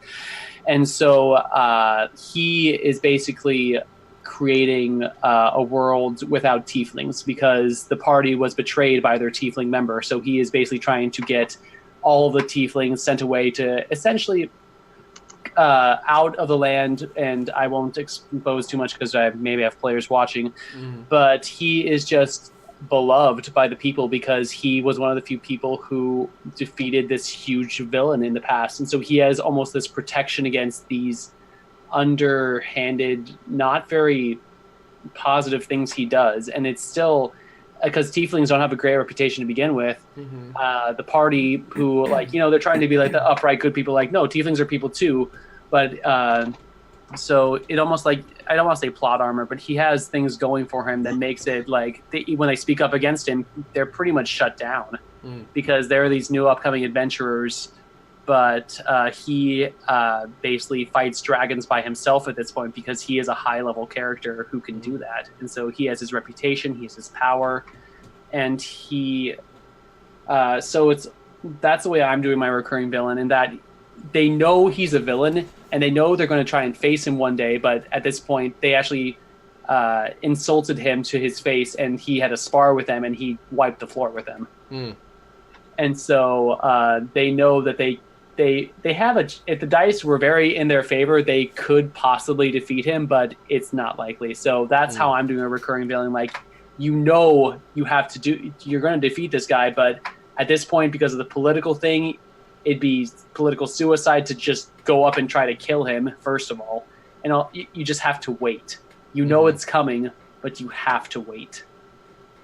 That's the feeling I tried to give you guys with Kane when you guys ran into him. Yeah, fuck that guy. Yeah. Cause a bunch of problems for everybody. Yeah. He's just misunderstood. No. He was pretty cool with that rock reflection, though. That was badass. Oh, the riposte or whatever it is. Yeah. Don't throw rocks at me. You're beneath me. I thought of another monster. Okay. I actually used this in my kids' game. This was kind of fun. So, make a long story short, the adventurers did all these things, and then they were transported 2 years into the future. Ooh. And they were transported not just where they were transported from, but in a totally different area. Was there flying cars, Kyle? There were not, unfortunately, but there hoverboards? were dinosaurs. In the future? And In the future. yeah, in the future, That in the makes future, sense. there were That's dinosaurs. 2 years in the future. We're so close. You heard it here Wow. first, folks. There's dinosaurs 2 years in the future. Evolution Hashtag works new fast. Hashtag know your Jurassic Park. Anyway, long story short, so I basically took the. I had already planned for the kids to go there anyway. It was just so happened that TOA was coming out. I was like, oh, this is freaking perfect. So I'm reading through there, and the Yuan-Ti's pretty heavy, and Cholt. And so they were in this village. I was going to have the Yuan-Ti people attack and yada yada, this and the other thing. Anyway, the monster that I threw at them is called Anathema. I don't know if anyone's familiar with that. If you want to look that up, Anathema. Okay. Is it That related to thing. the auntie? That thing, yeah, it's made from a ritual. It's big. It's bad. Someone mentioned Hydra earlier. Kind of has the same kind of flavor because it has lots of snake heads on it. Mm-hmm. Isn't it a giant clump of snakes, kind of? At the head, it is. Yeah, that's. And it's Yeah, just I know. one large giant snake. So that was kind of cool. I threw that at the kids. That was kind of fun for them to go to war with. That was a scary monster, not so much in terms of smarts, but in terms of there's a large, huge monstrosity creature in the middle of the village at nighttime with only torches to see what you're doing. Just yeah, that was fun. So I had to throw that in there. That's another monster that I used in the game before. Have you guys ever seen a run-in with Caleb Durs? Are those elementals? They're like the little boulder dudes. That's what I thought they were, yeah. Those guys, I think, are an extremely underused, underrated monster. So they can have a false appearance to look like just a normal boulder, and they can fuck up a party if like they walk by and then they ambush them. So they got a rolling charge. If the Caleb Dur rolls at least 20 feet straight towards the target and hits it with a slam attack on the same turn, the target takes extra damage. But then they can also be knocked prone. But they can animate boulders. Caleb Dur magically animates up to 2 boulders it can see within 60 feet of it. The boulder has statistics like that, those of a Caleb Dur, except it has an intelligence that's less. Basically creates 2 more of itself. Right. So if you have a group of these Caleb Durs laying in wait as boulders, and the party goes past them or disturbs them and ambushes them, they can fuck them up, but then they can each make 2 more. So it can get really crazy really fast, and each one by themselves is a CR6.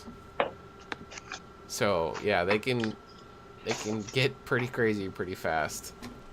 And what the hell are those called again? Caleb Dur.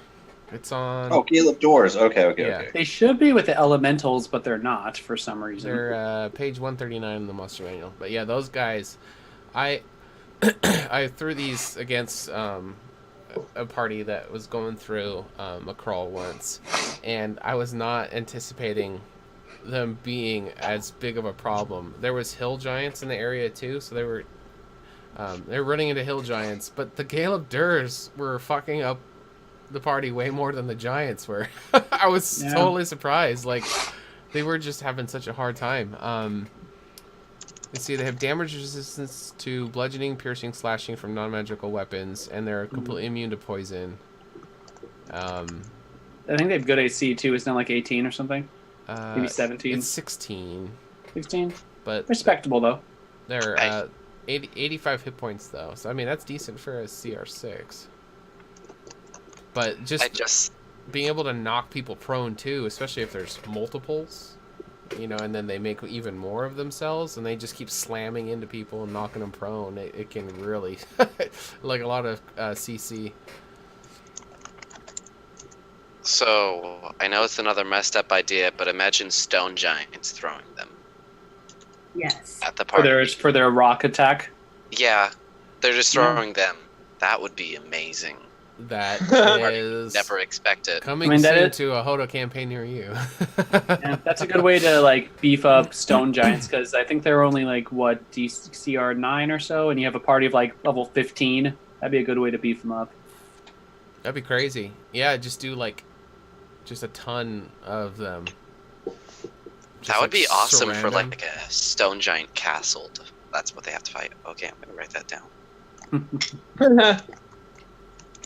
The real reason we wanted to talk about this topic was to give Spaz ideas. Just to get ideas. That's the Sweet. whole reason. You guys thought it was to have fun, talk about some cool stuff, but it's really just so we can make your guys' life hell. Always scheming. Always. What about gargoyles? Gargoyles can be pretty interesting. You could throw them in really interesting spots in a campaign too. They're more. I find them to be useful in that they're like low-level flyers that can distract the party from like when you have the one big bad, so the party can't focus all of their attention on the big bad and kill them in 2 rounds. Okay. I've always seen them as really good, I would say guest bodyguards for, I guess, a building, I guess. Because you can easily summon them and then set them up there, and they just look like statues. And then when someone's breaking into your building, they just maul them to death. I got that joke. Kayla made a joke about her contact. She made a pun. She made a funny, so I just went with it. She's so silly. Pun. Yeah, pun that I didn't have to see. Wonderful. What about Fomorians? Well, before we go on from gargoyles, Sure. because I like gargoyles. Okay. I like Gargoyles, the cartoon. Always a good time. They should definitely make a live-action Oh. gargoyle movie, because that Didn't would be they? amazing. I forgot about the gargoyle. There's 3 of them, right? Hmm. There's, in the cartoon, Yeah. there's like 5 of them. Was there 5? It's, Yeah, there's definitely more. It 3. sounds familiar. I can't remember when you said that though. Gargoyle. They should definitely make that into a live-action movie. That would be fucking amazing. But anyway, Oh, that one. Yeah. yeah. Goliath. That's the main guy's name. AJ is like on point, man. Look at him typing away. So one thing that's kind of cool, I think about, I think it was kind of mentioned before about like aiding a big bad, guarding, and that kind of thing. That's right. Again, used gargoyles here recently in my game that I DM for, and it attacked an airship, and that was like a 7-hour battle. Wow. That was fun. That was nuts. I was not expecting it to go that long, but we were just in it, man. Like we couldn't go anywhere. And what's a side note is that one gargoyle got away, just one, and they were protecting. They were protecting a castle, which is actually where they were going. Hence why the gargoyles attacked the airship in the first place. But continuing on anyway, one got away, and one of the characters in the game now just fucking hates gargoyles, and it was wasn't planned in the backstory. Wasn't planned. Just a nice little fun little quirk that got added in, and it is fantastic. Like I cannot wait for them to go like into cities. Pretty sure I'm gonna have like a gargoyle garden somewhere. Like it's just gonna be amazing because he's go to a going church. to go.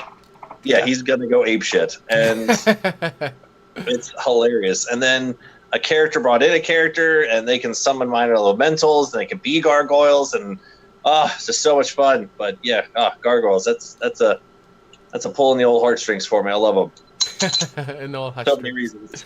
Okay. So many reasons. We got 7 more minutes to talk about some scary monsters, and then we'll go on break. When we come back, we'll talk about the infamous Tarask. And then we'll go into our top 5, our favorite monsters. We have purposely been avoiding talking about our favorite ones, just for the last segment. Yeah. Or I most feel of us like we have. did talk a few of them. And You then, talked about yours, I think, Sean. I changed mine. Oh, well, there you go. I changed mine to my actual real one.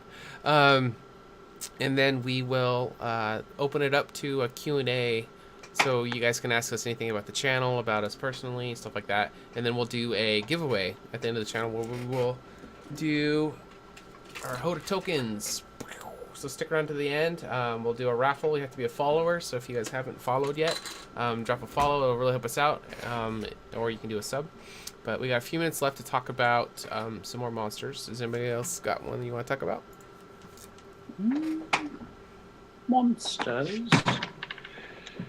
How about this? In terms of combat, Mm-hmm.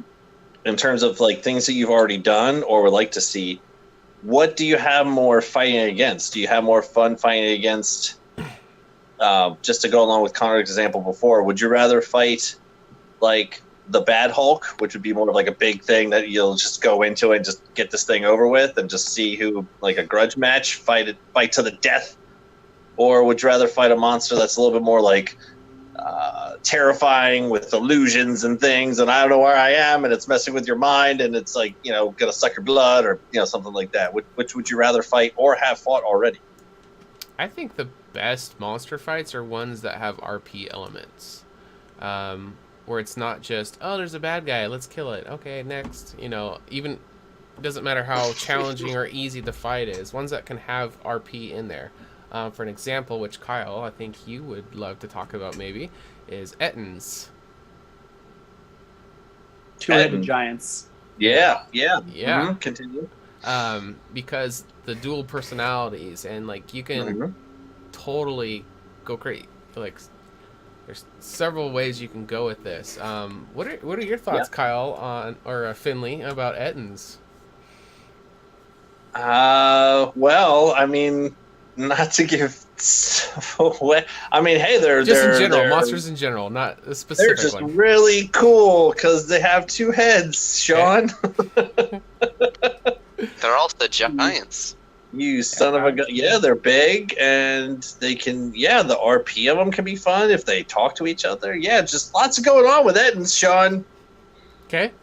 All Lots going on there. I'm going to stop talking about those now. Okay, what's some more monsters you guys like? Son of a gun. How familiar is everyone with illithids?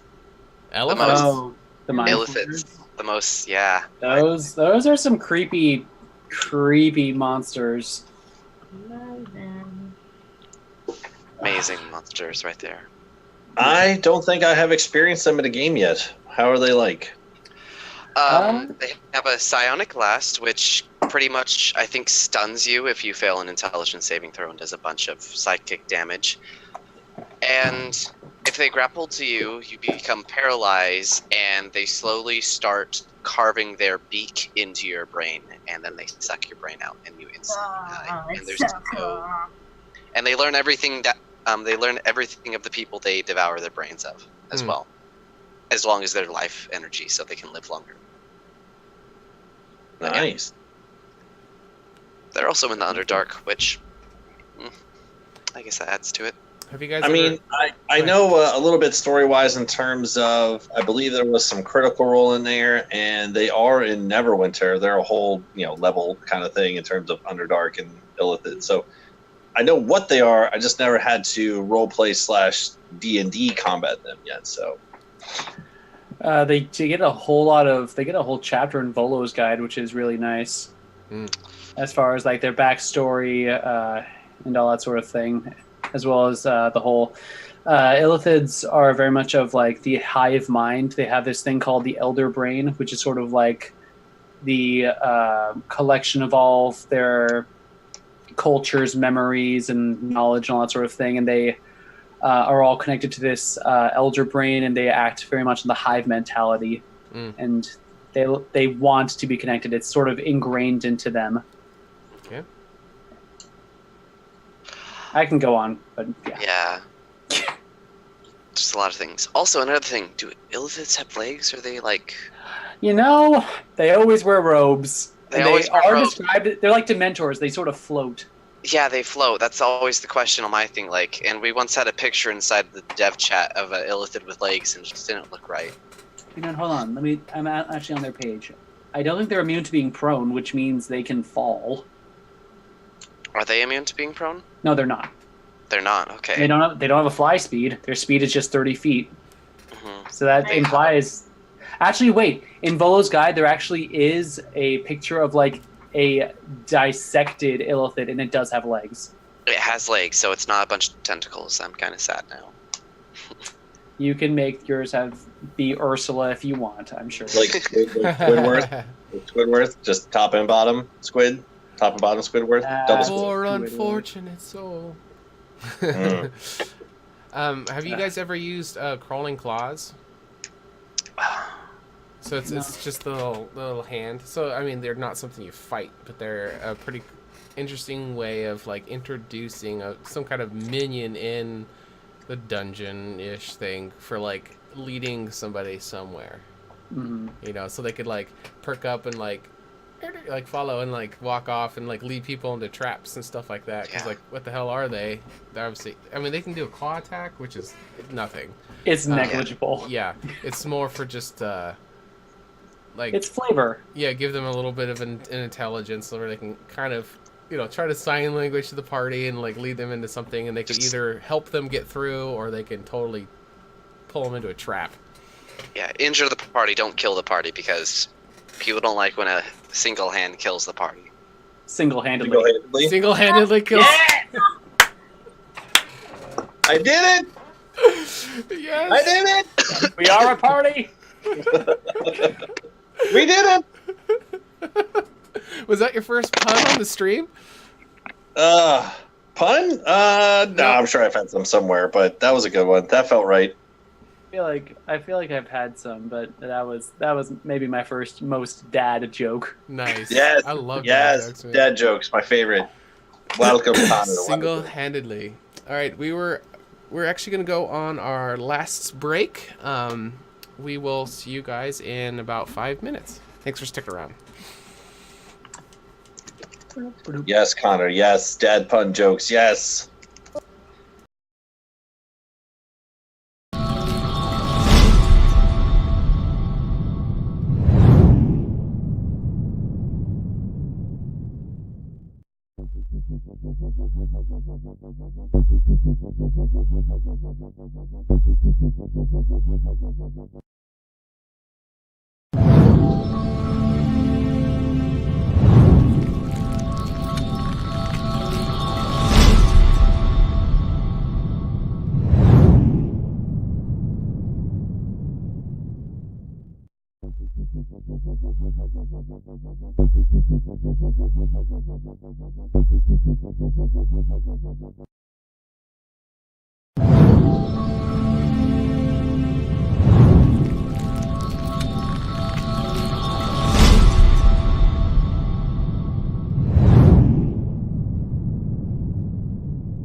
Yeah. 3 hours of puns. All right, we are back. Sorry about going over the timer a little bit. I took all my stuff off because I was sweating like crazy. It took me a minute to get it back on. All right, thanks for sticking with us, everyone. This is Red Dragon Inn. It's a D&D talk show. Happy Halloween. And we are talking about monsters tonight. We've been going through... Let's see, what all we talk? We talked about different levels of role-playing. We went over dungeoning for just a hot minute. Then we went to scary monsters. But let's phase into the scariest of them all. Or arguably the scariest of them all. But the big baddie of the monster manual, and that is the Tarrasque. So, who is the Tarrasque? Does anybody have it up on with their monster manual? There it is. I don't page 286, the Tarrasque. Let's get the visual. Since we're focusing Basically on it. a dinosaur. Okay. It's With a Godzilla. carapace. D&D, Godzilla. even though it's been made weaker over the editions. It has. But let's get some exposition. Connor, would you like to read it? Yeah, sure. Read about the Tarrasque for us? All right. The legendary Tarrasque is possibly the most dreaded monster of the material plane. It is widely believed that only one of these creatures exists, though no one can predict where and when it will strike. A scaly biped, the Tyrask is 50 feet tall and 70 feet long, weighing hundreds of tons. It carries itself like a bird of prey, leaning forward and using its powerful, lashing tail for balance. Its carnivorous maw yawns wide enough to swallow all but the largest creatures, and so great is its hunger that it can devour populations of entire towns. Legendary destruction. The destructive potential of the Tarrasque is so vast that some cultures incorporate the monster into religious doctrine, weaving its sporadic appearance into stories of divine judgment and wrath. Legends tell how the Tarrasque slumbers in its secret lair beneath the earth, remaining in a dormant state for decades or centuries. When it awakens in answer to some inscrutable cosmic call, it rises from the depths to obliterate everything in its path. So, God damn. yeah, the Tarrasque. Has anybody seen, used, or encountered a Tarrasque? I've seen it used in like campaigns I've watched online, but that's about it. Akink used one. Yeah. What page is it on? 286. 286, yeah. Okay. Yeah, I've done all three. There's in newer editions, it's actually not as fun to throw it as a party. It's definitely an okay to make it an appearance, but it's nice to throw the older editions in the 5th edition. But yeah, Tarrasque is pretty much the world devourer in a nutshell. Like, if you see a Tarrasque, you have one of two options: run away or death. So just don't even pack your bags. Just run. Just run. If you have any teleportation spell, you should use it, because in 5e you don't get hindered because of it. So they're a CR of 30. So for people watching who maybe are newer to D&D, can you explain? CR doesn't work, but it gets you close. Sometimes. CR is an experience grouping. Right. So do you want to get a quick explanation of what challenge rating is, or how it's supposed to work on paper? A challenge rating is pretty much the accumulated experience of both the party and the monsters that the party should be facing. So say if it was a level 1 party, everyone would have, give or take, what is it? I think it counts as like 100 experience each when doing calculations, or something, maybe even lower. But yeah. So how throw 1/8 creatures at them, like goblins and such things like that. So how I understand challenge rating is that it was based off of, at least in the 5e, it's based off a party of 4. A party of this level for this challenge rating would find an encounter with this monster by itself to be medium. That's how I understand the challenge rating system of 5e. So using that formula, how many, say, level 20 adventurers would make a medium difficulty with a Tarrasque? Depending on how well like synchronized they are, and just on average, utilized. how many? Maybe 10. 10? Actually, hold on. How much HP? Their AC is just because one of the main AC is things about 25. Tarrasques is they have this thing called reflective carapace. So anytime a Tarrasque is targeted by a magic missile spell, a line spell, or a spell that requires a ranged attack roll a d6. On a 1 to 5, the Tarrasque is unaffected. On a 6, the Tarrasque is still unaffected, but the effect is reflected back at the caster as though it originated from the Tarrasque, turning the spell on the caster itself. The magic is just like, you have AoEs. That's about it. Yep. Also, the gate spell doesn't work on it. You can't throw it into another dimension, sadly. Is that actually written on the 5e one, or is that something you just picked up? I think it's something that's written down there. I'm not sure. It may have been something I picked up, but I don't know. I don't read the Tarrasque too often. I usually go off the older editions of the Tarrasque because it's so much more terrifying. Like, one of the things from older edition, anything within a 300-foot radius, if I'm correct, that's flying gets dropped down to 20 feet above ground. Right in perfect biting range for the Tarrasque. 3.5. Gotta love it. You can't Just like- fly away from it. And it has three. It's magically gets pulled down within level area where the Trask can eat it. So it almost has like its own gravitational pull. Almost. Yes. Mm. The Tarask is terrifying in older editions. Now it's not so much, and also Tarask cannot be killed. Whenever you knock it down to 0 hit points, it is considered unconscious. Mm-hmm. That's all it could be, and then it slowly sinks back into the ground, and then it can Goes use its dormant summer. again. Yeah. Yep. And then also has legendary resistance. So 3 times a day, if a Trask fails a saving throw, it can just choose to succeed. Like If yeah. if it fails, Yeah, what is if it? fails. Isn't it like a plus 16 or something to all of its saving throws? No, it's actually not in 5e. It's actually No. not that impressive. So saving It's not that throws, impressive. intelligence is only +5, wisdom is +9, charisma is +9, strength would be what it should be if I'm going by like plus It's a- because you get the proficiency too. So Yeah, maybe it's like plus a 19. 20 for strength and It's a plus plus 20 for 19 to hit. constitution. It's a plus 19 to hit on any attack for a Trask. So they're never gonna miss a hit. They're always gonna hit something. They also get double damage on structures as well. So. AJ brought up a good point. He said the only way I've ever fought it is by wizards buffing fighters, giving them haste, protection, all the buffs. That's actually a pretty good point. So, Yeah. they have damage immunity from fire, poison, bludgeoning, piercing, and slashing from non-magical weapons. But if you have a fighter or a couple fighters who have magical weapons and they just For rangers. go in and hack and slash, yeah, rangers would be a good idea too.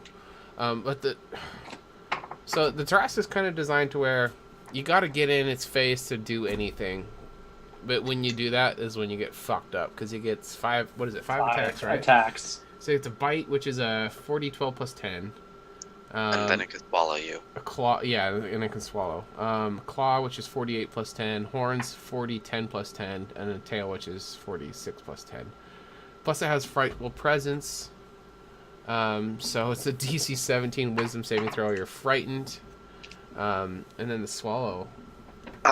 Isn't the frightful presence like it's a consistent thing at like Let's see. If a creature, no, they become immune for 24 hours if they succeed. immune if they succeed? Yeah, but yeah, like. But it is if you get- 120 feet range. That's a pretty Yeah, good range. It's hard That's- to get up on these guys, yeah. half the people that like go against it can't even go through it, and if your party's low on wisdom, then good luck, or just get a crappy roll. But Well, that's yeah. when you get that's when you prepare Hero's Feast or something like that. Hmm. Well, that's if you know a Tarask, because the best thing about a Tarask, it can pop out at anywhere. And what's the best place? The capital area, or not the capital area, the castle or anything like that can just obliterate it as a Tarask appears out of it, as it destroys the city that the party's in. I want to fight one now. Yeah, they're There. like the They're Godzilla. yeah, it's pretty much the biggest, baddest thing you can do. Unless you homebrew something. But just from the main monster manual, they're I think some of the Mordenkainen may have some higher CR things now. Maybe. I was gonna mention that. Aren't there some other things out there now, like an astral dreadnought and all kinds of weird shit that's supposed to be up around this area? Yeah, Mordenkainen really went into higher levels because big complaint about the monster manual is that there were very few things that would be a challenge for higher levels once you get into like the mid and high teens. Mhm. Yeah. And so that's what Mordenkainen, they did a number of like 20 and above CR rating monsters. And really good on. They were decent on the Fae, but really good when it came to the devil/demon department, especially Undead, specifying too. the difference between them. Yeah, gotta love that Nightwalker. Tarask are kind of set up to where like you don't beat one unless you specifically build a party to fight one. You Yeah. know, like any average group of adventurers is not going to be able to beat it, especially if you look at the average party size, too. I mean, if you look 4 to 6, 7, I mean, like that's pushing it. Like maybe you could, but you would have to like have specific magical items for fighting this creature. I would say. Yeah, Also just get a a- comfy chair because this battle will take a while if you survive. yeah, it matters, I guess, on also what your party level is. I feel like a party of 5 level 20s, if party setup is well enough, can actually beat a Trask. Yeah, I would say it's not impossible, but I mean, it has to be a party set up for this specific monster. Especially a monk. So just a head-to-head is just not something that you do. But and because of this, and most campaigns don't ever get up to the 3rd tier level fighting anyway. So that'd be the 4th tier. Or 4th tier, yeah. So Tarrasque doesn't get used very often because of this. But what are some other ways to incorporate a Tarrasque to where it's not a head-to-head, to where you could have one show up and the players get to interact with it? A way that I've seen is it'd be like there's multiple groups and they're attacking different parts of the beast. So like say your party is trying to take down the left arm. So like it's doing this thing or whatever, but you're only having to worry about one part, and if your party can take down that one part of it, then it did its job, you know, for getting the beast to, and it doesn't have to be killed. It could also, like, once it takes, you know, X amount of damage, yeah, then it decides to get out of there because it doesn't want to fuck around with that anymore. But what are some other ways you guys can think of that you could bring in a Tarrasque encounter? I mean, I would do it almost like a natural disaster, like what Spaz was talking about. So you're not expected to kill it. You just need to survive it and fucking deal with it. And then you have to deal with all of the aftermath of, like, say, the capital being destroyed and the power vacuum of the royal family being completely obliterated. And it's really good for, I'd see being very effective in that way. Okay. Yeah. Also, the city that the party's been in for maybe even years just getting destroyed in front of them, and they can't do anything to stop it. But yeah. It could really mess up a party's dynamic on a lot of things. Oh, the screens are fucked up. You guys keep talking. I'm gonna fix those. Yeah, I think I messed it up. My bad. Yeah, you did. Yes, I'm now Kyle. Hey, what up, everyone on Spaz? No, that's not good. Yeah, Not good. Michaela? No, I'm still me. Don't drop that. Dun dun dun. Hey. Also, I think this is a complaint that I've made a couple times, but I don't think Tarrasque is big enough. I agree. Oh, yeah. It's 50 feet, that's not that big. That's a 5-story building? No. Yeah, like, I think it should be, like, maybe a couple 100 feet. Yeah. At least But yeah. 100, at least. Yeah, because, like, in the pictures we see of the Tarrasque, it's, like, tearing down buildings, and it's, like, stuff like that. From what it looks like, it wouldn't be, like, be climbing up buildings and stuff like that, like a giant cat. And just the fact that it says that it can eat almost every other monster out there, there's some big beasts. Like, if you're only 50 feet tall, your mouth couldn't even be that big, really. What's that bird? It starts with an R. Ryan. Is it a real one or a monster? It's a monster. Okay, I don't know. It's in the monster manual. It's a giant bird, but its wingspan is twice the size of a Oh, you're talking Tarrasque. about the rock? Is it the rock? The rock is the big bird in the monster manual. Yeah, it's humongous. Like, compared to a Tarrasque, that thing could. Wouldn't think it'd be able to pick up Tarrasque, but it might be able to. AJ said in the chat, you could have it still partially embedded in the earth and is only able to attack with, like, one hand and then the mouth. So it can't chase and move, but if left alone, it will escape. So you have to cycle people in and out to make sure to push it down. So the biggest risk is being swallowed and gives the tactics a chance to shine. That's a good idea. Also, another good thing about Tarrasque, it's stupid. Even though how powerful it is, its greatest weakness is that it has an intelligence of 3, if I'm correct. Is it really? Yeah. Yeah. So we have user 5354, who I'm pretty sure is my buddy Solemn. Yeah. He's talking about how the demon lords in Mordenkainen are possibly more frightening than the Tarrasque, just because, like, as it said, this is just a dumb beast, and these guys are like millennium-old demon lords who have clawed their way through to the top and just have plans on plans on plans and power to back it up. Mm-hmm. Well, it kind of goes back to the question I was asking a little bit earlier about I mean, what's more terrifying? A large fucking monster with, just breaking shit, or the methodical monster where it has a couple of... Again, more along the lines of, like, villainous, quote-unquote, if you want to go that direction. But even still, like, I mean, there's some pretty smart demons who might still be kind of big and brutish, but they're a little bit smarter than a fucking 4.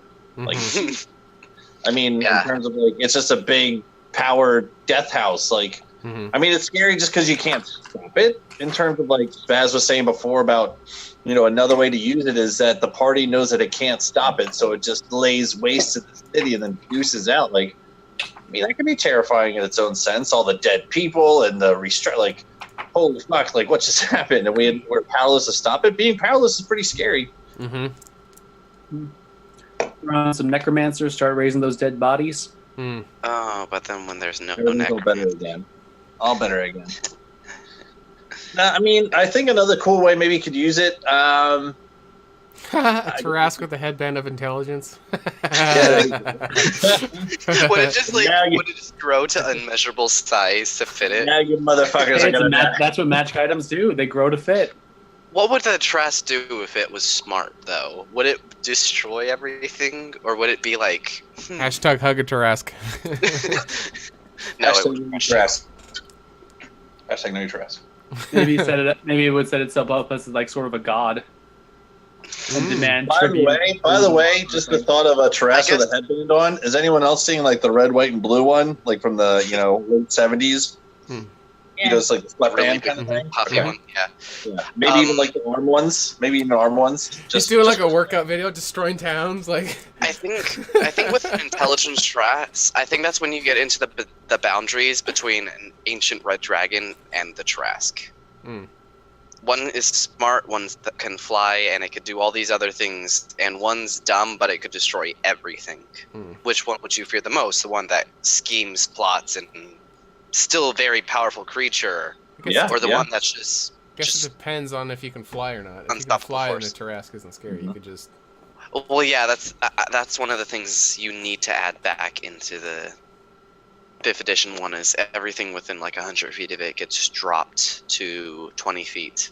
Or what if Tarask had wings in your campaign? No. They're burrowers. Do they have a burrow and a breath weapon. Fuck it. And a breath weapon. They're dragons at that point.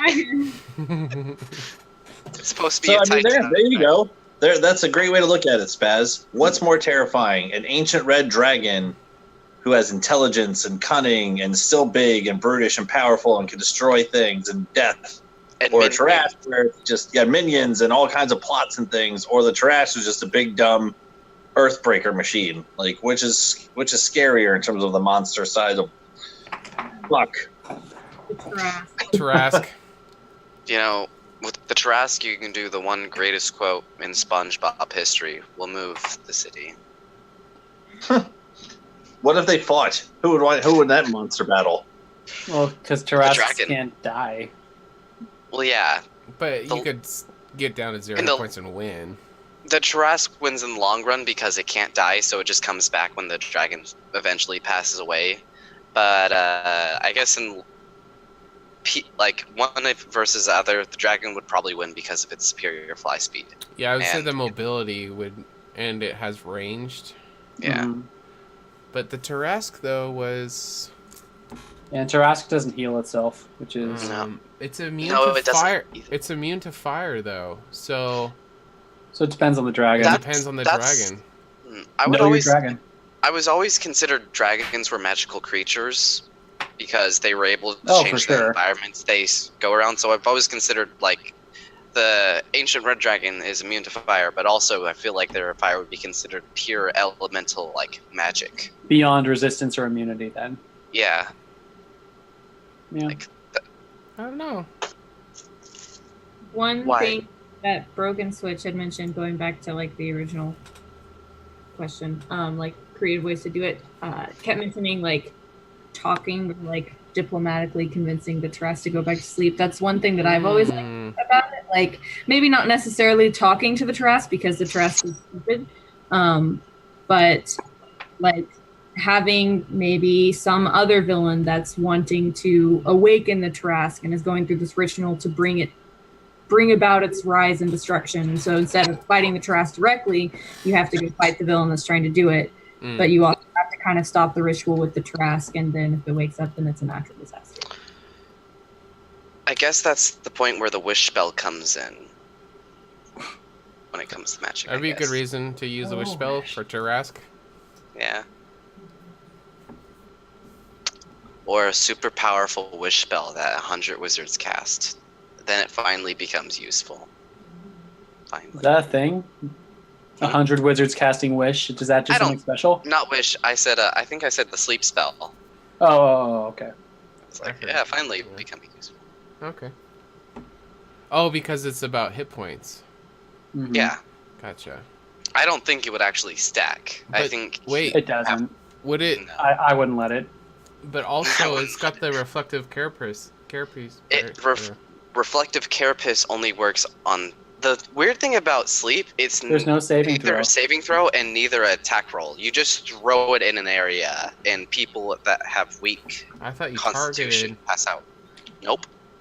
Oh, so There is Sleep hypothetically is could OP, work. but not OP. It's kind of one of those weird. it scales spells. well, Yeah. so it doesn't become like it doesn't break the game in later levels. Yeah. Why? I never understood why they fucking put Siege Monster on there. Deals double damage to objects and structures. Like, Yeah. Because- who actually gives AC and hit points to buildings? Like it's a trash. The building's gone. It's There's your- done. Like, it doesn't need to do double damage. It just levels buildings down. You know, it's not like the Tarask swings for the building and it, you know, It Oh, misses. it used It missed- uncanny dodge and evaded. Oh the- crap! I'm just imagining a building just like doing a backflip, avoiding the Jurassic hitting it. I'd give a building stone's endurance. Not today, Godzilla. Not today. And everybody inside the house is like, "What the fuck?" Hey, animate object, man. Yeah. That's an insane animate object. I don't. Entire building. I don't think that was needed.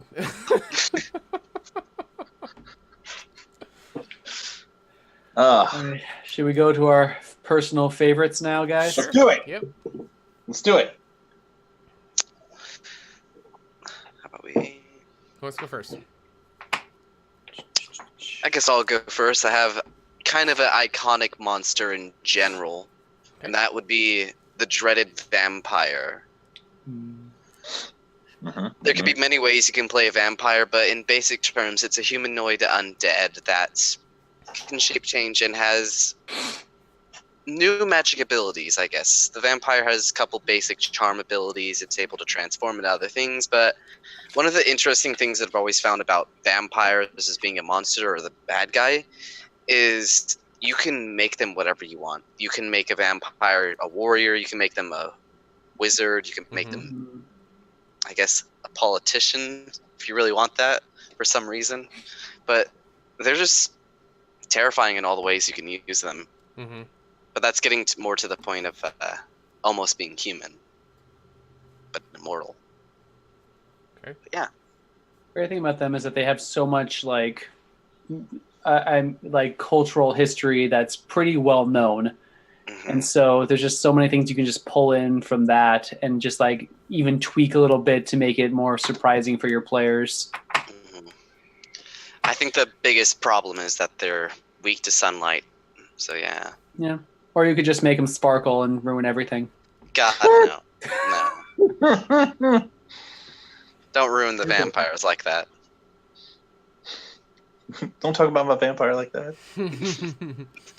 Don't ruin this monster for me. It's supposed to be my favorite. But yeah. Vampires are pretty cool. There's entire module built on one vampire himself. Yes. Mhm. Monsieur Mhm. Strahd. Ansarovich. Also, a party member becoming a vampire. That's one thing that I have not encountered yet. That would be fun. Yeah, when I How ran exactly did Curse's, that come about? in Curse's Straw, there is a way to do it. There is a way, but It's pretty tough because you basically need to kill who you love the most, and then people who trust you need to kill you, and that's how it happens. And so basically, because you're in a foreign plane, essentially, where no one knows you, you kind of need to like kill your favorite member of the party, then the party has to kill you. So it could kind of happen, but it's pretty... It's messy. It's rare. Yeah. And also, there's a point. Do you want to make a vampire or like a vampire spawn or a vampire lord as a party member? I mean, if they get all the way through it, I'd make them a lord. Actually, that would be an interesting dynamic. Someone turns or is a vampire spawn, and they never wanted to be one. Kind of just like a dramatic setup, and they're actually chasing down that lord that made them that to kill them, and that's their main background. But yeah, sounds pretty interesting. Vampires are fun. Like Anybody else, Monster? Kayla? So mine is another kind of like classic stereotypical monster. I like the Kraken. Okay. Kraken. Kraken. At least the Kraken. Terrifying, huge, just like, oh, I love it. Like, there's just, I don't know, like the idea of fighting a Kraken is just so exciting to me. Terrifying, but like really exciting. Like I don't think an encounter could be more dreadful than fighting a That's Kraken. possibly one of my favorite Critical Role battles, when they fought the Kraken. Yeah, that was a really good one. I have a way of defeating your monster very easily. You know what, Spaz? I have a way of defeating your monster really easily, but we're not going to do that to each other because we're friends and we don't want to destroy each other's favorite monsters. Give the party a whistle that whenever it's blown, it has a 5% chance of summoning Kraken wherever you're at. But then, How would that defeat them? Huh? How would that defeat Well, the Kraken? When The that Krakens would battle happened, each other? when that happened in my campaign, they blew the whistle and it showed up on a mountainside. They have tentacles and suction cups. I know, but it was pretty funny having an entire avalanche because they summoned a Kraken without knowing it. Odd. What else do you like? What else do you like about the Kraken, Kayla? Like, is it because it's a water monster? Like, is it because it eats Water combat is a bitch. yeah, I think it's part of, I think it's a lot of different things. Like part of just because it's so huge, part of because like there's all this like lore about it, part of because how strong it is and how terrifying it is, and just like you said, being in the water and like seafaring adventure is just, I don't know, like I just love everything about the Kraken. It's terrifying, it's strong, I don't know, it's just everything. I just love it. A good way to fight a Kraken is to have them be on a ship and then give the ship stats and like different places that the Kraken can attack the ship, so they can try to do damage to it while the Kraken's trying to break the vessel. Does that make sense? So that like it's just going head to head, like you're not going to jump in the water and be like stabby stab, you know, like you're gonna get fucked. Yeah, but doing it from like a ship or something is a good way to do it. That would be a really good ship. Well, it's better than just swimming out there, you know, like who just goes swimming in the ocean and then a Kraken appears, you know, like there has to be a reason for running into it. I guess I have a little question. In your guys' experience, how would you go with a, I guess, Kraken attack with a lower level party and saying like they have to only fight a small section, like they just encounter a tentacle or something like that? That could work. I mean, I think it gives you like individual stats for the tentacles. Yeah. But why would a Kraken have just a tentacle? Just the tentacle? If you're like part of a fleet of ships, perhaps.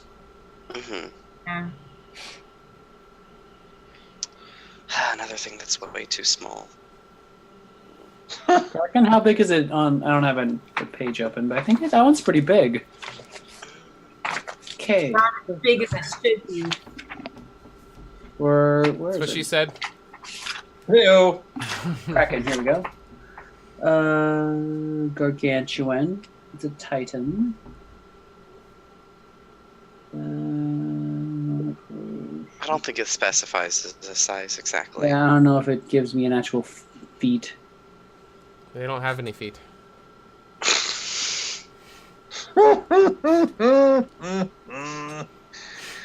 That's why it's not in there. Hard to find. Hard to find. How many times do you have to tickle a Kraken to get him to laugh? 10 tickles. Oh. Okay. Okay. Oh, that's pretty good.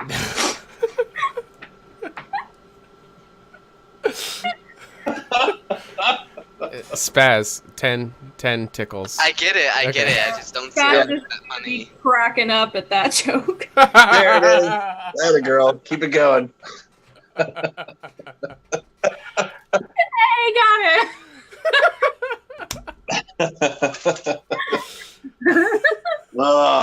Good stuff, Kayla. Good stuff. On point. This is what I'm here for. Here to make terrible jokes. I liked it. That's not terrible. I liked it. That was good. That was good. Okay. The tickles one was good. Yeah.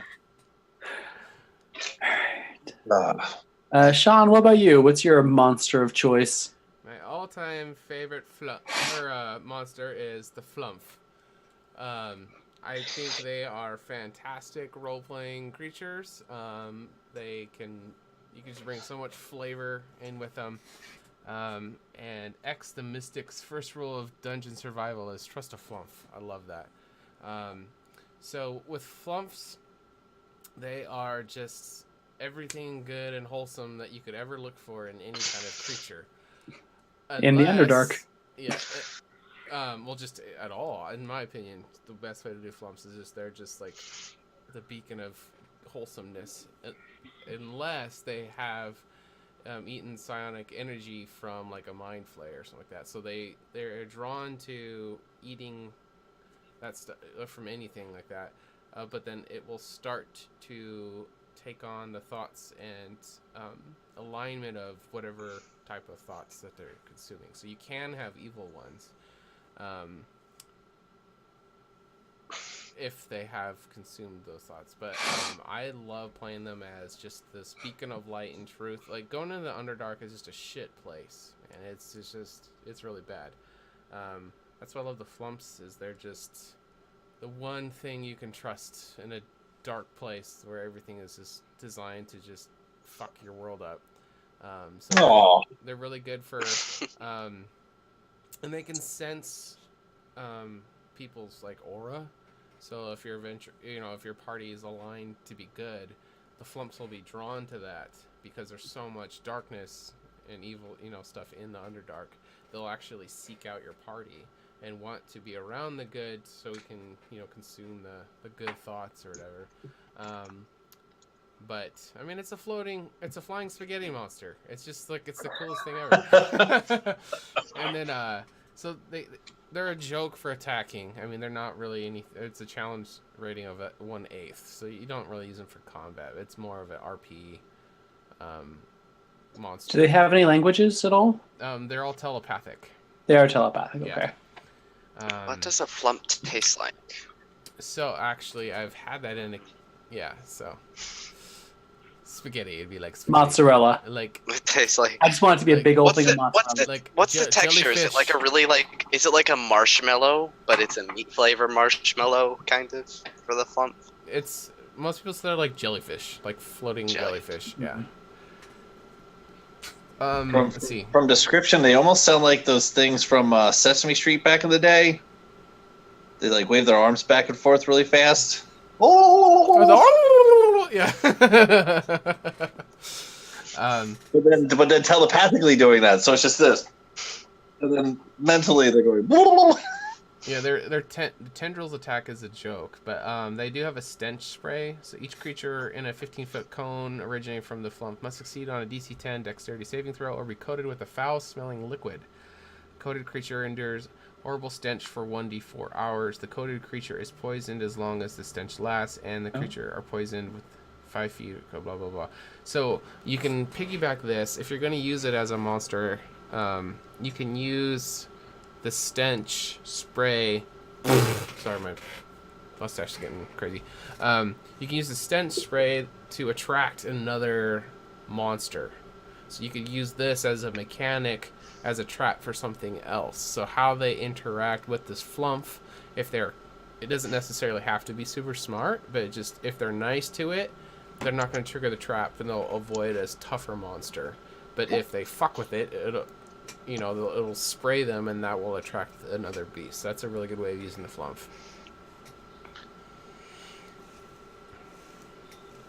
Flump.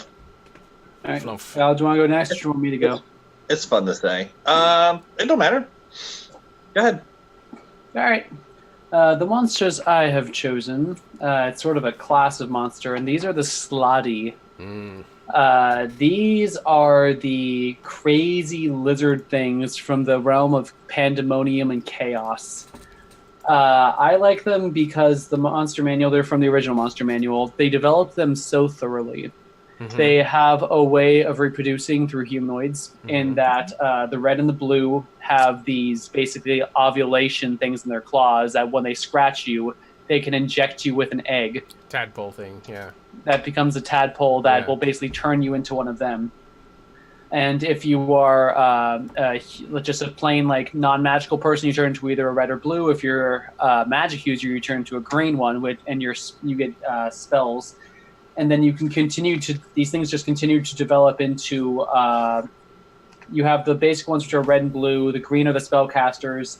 And then you have gray slod, which are sort of like the evolved red or blue. And then you have the death slod. Mm-hmm. Now, it's only a DC CR of 10, but these things are pretty nasty. They are, yep.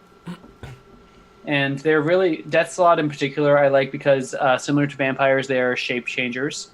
So you can have just put them somewhere in the political scheme of your city, and this monster is just biding its time and slowly killing off people and just having a great old time sowing chaos while pretending to be the upstanding governor or whatever. Mm-hmm. And yeah, it makes really good. I think they make very good villains. I haven't used them yet because I feel like for Slotty, you kind of have to plan at least an entire arc around them to do justification. Because the huge thing about the Slotty too is, in their brain is a magic gem. And if you can acquire this gem, you can control it. And then there's also spawning pools for them as well. So yeah, they definitely, you don't do justice to the creature if you just throw one in. And they're not a random encounter monster. No. There's also another interesting thing about death slads is they're pretty much pure chaos, which that means they could be anything. And it's always amazing when you have a death slad with a top hat and a monocle. And inviting people just have to its parties. Just Gatsby the death slad. Good. You could also do I think one of the big things is that you almost flip a coin, and on that day they're benevolent, and then if it's tails, then they're trying to kill everyone because they are literally just chaos. They have no affiliations, and they just do what they want. Plus, they look really cool. I think they look. They have some great art. Yeah. Yeah. What would you guys think about making a Slotty playable race? No. I think the base CR for them is maybe 5 or 6, so that you definitely need to water them down. Yeah, for sure. But I mean, the idea is there, in that you're infected and you're transforming, and maybe your infection goes poorly and you're only partially transformed. It's not a transformation, it's just a tadpole grows inside of you, and it's kind of like Alien, and it takes... I'm pretty sure you actually transform. No, you don't transform. A tadpole pops out of your chest, and it takes traits from you that you had. But your memories and that sort of thing? Yeah. And they usually, could be if it's wrong. one capable of shape changing, they take your shape and form. Yeah, so like the green one is if the tadpole came out of a magic host, Yeah. it becomes green. It's not that. Yep. So it's not really a choice unless you really want a carnivorous tadpole to just tear out of your chest horribly. Yeah. That's fun. Do you think I guess- that a slotty tadpole bursts through a character's chest that it should be able to be magically saved, or do you think it's just fucked? I think it's death, I would say. Oh, you mean like could it be revived, the Right. player? Right. I mean, I would maybe use the argument of the little known and little utilized druid spell reincarnation, where if you have a body part, you can have the druid cast a spell and you roll a dice and you're still the player, you have the memories, but you have an entirely new race and body. It's a D20 or is it D100? I think it's a D100. Yeah, the hard thing for me always using that spell is because there's 27 races, so you gotta add all of them in, and then when you're an elf, it's just so complicated. I wouldn't bother with that. I You get what you get. But I really want the high elf to turn into a goblin and eat it, because, yeah, now he's not all high and mighty. But yeah.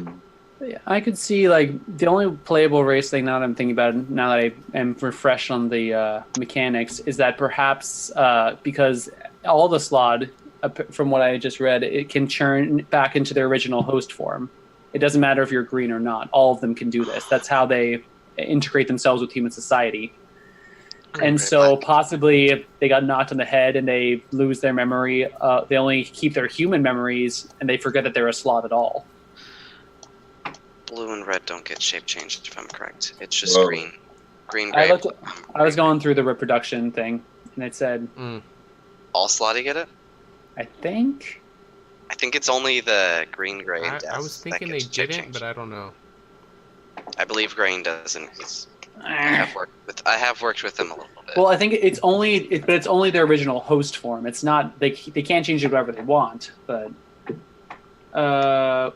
Green is the first one that says shape changer.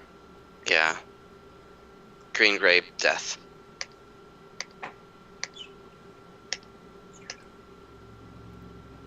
It doesn't give on the actual individual stat blocks. I don't know if it says it in the. It says some slot can transform. If it's a shape change creature in the monster manual, it actually has shape change right next to its name up top. Yeah, here it is. It says, well, if you look at page 274, it says shape changers. Oh, it says some slotty can transform into humanoid creatures. Mm-hmm. From It's usually which the they higher originally ones. spawned. Yeah, but then all of the lower ones can eventually become the higher ones, so it's just a matter of time. Only a matter of time. Okay. Yeah, and also there's the fun thing where you can only become a death slotty by killing another death slotty. Right. So there's very much the competition and hierarchy in there, which can be fun to play with. If you want to try and, like, maybe if you have different slotty factions and you can try to ally yourself with one if you agree to let them take the final strike against this horrible death slot. There's different ways you can take that for your players. And you can have like a maximum number. Ooh, you know something I just thought of just when I was just saying that. You guys ever see the Dark Crystal, the old movie? Oh yeah. How there's a certain amount of each side. You could make like the death slots. Like there's a certain number of them, but then you could have like a good version of it too, to where like where one dies on the other side. That'd be kind of cool. I don't know. Just my head. I don't know if that would work, but. Alright, we're running out of time, so let's get to the next one. Who hasn't gone yet? It's just Kyle. Kyle. Alright, Kyle. Just me. So my favorite monster is the lichens, the werewolves, the shape changers, and there's a whole bunch when you look at the freaking monster manual on 206. First of all, how great is it that the picture that they use is fucking the Beast and Gaston fighting each other? Like, that's pretty great. Totally Gaston. Yeah, you can check that out, which is pretty great. I don't know. I mean, what's not to love about werewolves? I mean, there's lots of lore behind them, even in our world. There's lots of lore on them in the D&D world. You know, lichens and vampires fighting each other. Lichens working for vampires. That's a thing, and it's crazy too because like I always liked them, and then even before I played D&D, you know, Underworld's a cool movie, and I love the lichens in that. Like they're just badass and they're just ferocious and they shape change, and then you know, now playing D&D, it's like, how do I become one? Like, what do I have to do to be? And there's like other things too. There's werewolves, there's bats and boars and bears and all kinds of shit. And I think that'd be just really. It's not just a monster. There's RP to it. There's story to it. If you really wanted to dive deep into it, just as much as vampires have their module, I mean, I think you could easily make a really cool, deep story-based lycanthrope kind of story where it would have a lot of cool stuff to it. But if there already isn't one, I don't know. So you're saying your team, Edward or Jacob?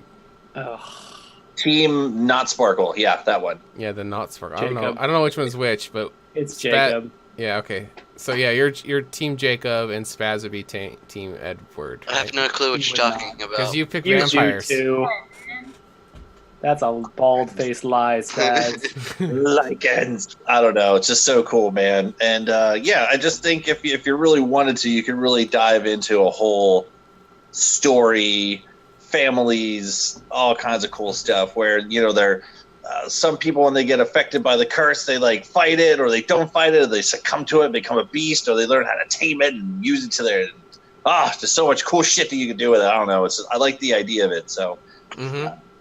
If I was going to be a monster in this world, it'd be a fucking werewolf, man. Like, that'd be awesome. No, wouldn't be a vampire or a zombie or a skeleton or a mummy. I'd be a Frankenstein. I'd be a fucking lichen. That'd be awesome.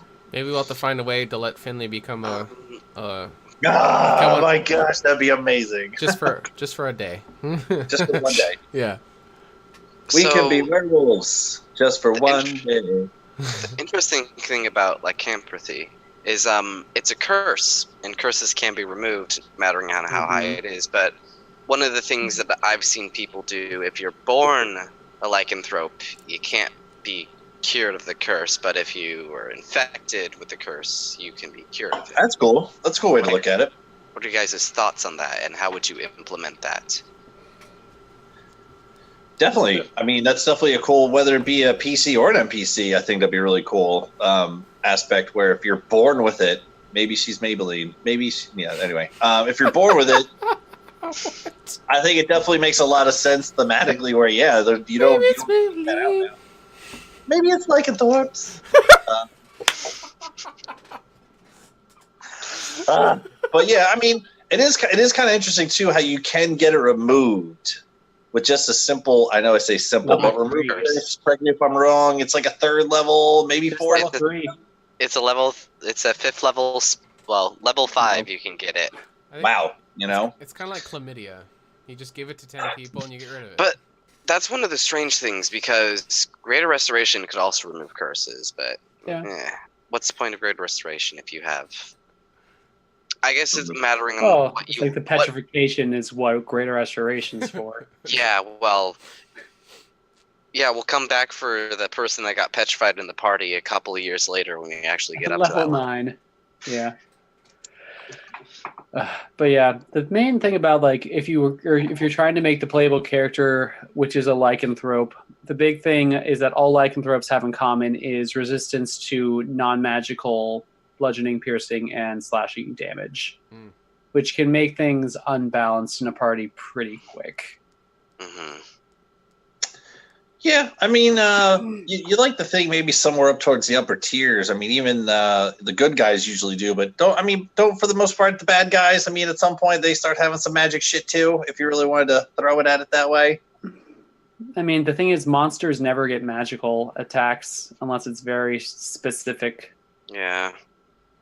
I guess you can consider elementals to have always magical attacks, but it's very rare for creatures that actually have magical weapons or things of that sort. Unless they're like a boss. Mm-hmm. Or a person an NPC that's specified to have it and how you created them. But yeah. But yeah, if you have like a full party of lycanthropes, like Critical Role did a one shot where everyone was from a family of werewolves. Yeah. And so that worked pretty darn well. Yep, that was pretty cool. But yeah, and correct me if I'm wrong too. It's well, I think the one was a druid. That's why I think she went full wolf form or something like that. But yeah, I mean it'd be kind of all right. So would it be crazy OP or not or whatever if you could do like the trifecta where you could be a human, the werewolf, or like a full-born wolf and like be able to go between the three? Lycanthropes are able to do that. Yeah. According to the monster manual, they have the three forms: human, halfway, and then full-on animal. In the monster manual, I don't see nothing about that shit. It doesn't. Does it specify it all the way? I know when you go to it, attacks, it specifies it, but yeah. Well, let me just go ahead and look. I'm already here. But anyway, I mean, is it a wolf or is it a dire wolf or what? It's a dire wolf. For werewolf, at least. I don't know off the top of my head as far as that. Oh, into a wolf. Okay, I got it. Okay, that's kind of fun. So it does do that. All right, that's kind of cool. I didn't even know that. I thought it was just the humanoid version. So bonus knowledge. Hi, hello. I think because lycanthropy is a major component in Curse of Strahd, one of the things that I may be making up or that I made up for when I was running it, but you can't control your lycanthropy, your transformations, until you make a kill as your animal, and you're completely uncontrolled as your animal. And so, like, if you're a good person, you lock yourself up, you chain yourself up so you don't make the kill, but then you never get control of your beast. So there's kind of that aspect that I threw in. Ooh. Interesting.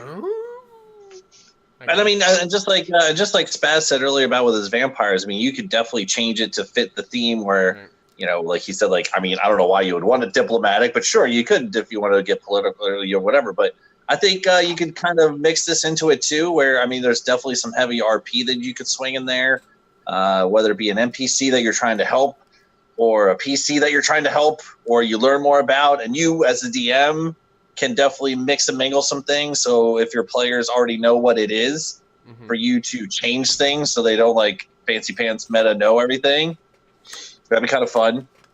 You know, where you can change it around where it doesn't break anything, but just change around in terms of knowledge. So your players think they know stuff as themselves, but they don't know shit. And that would be kind of fun to do too, where, you know, whatever you want to mix into that. But yeah.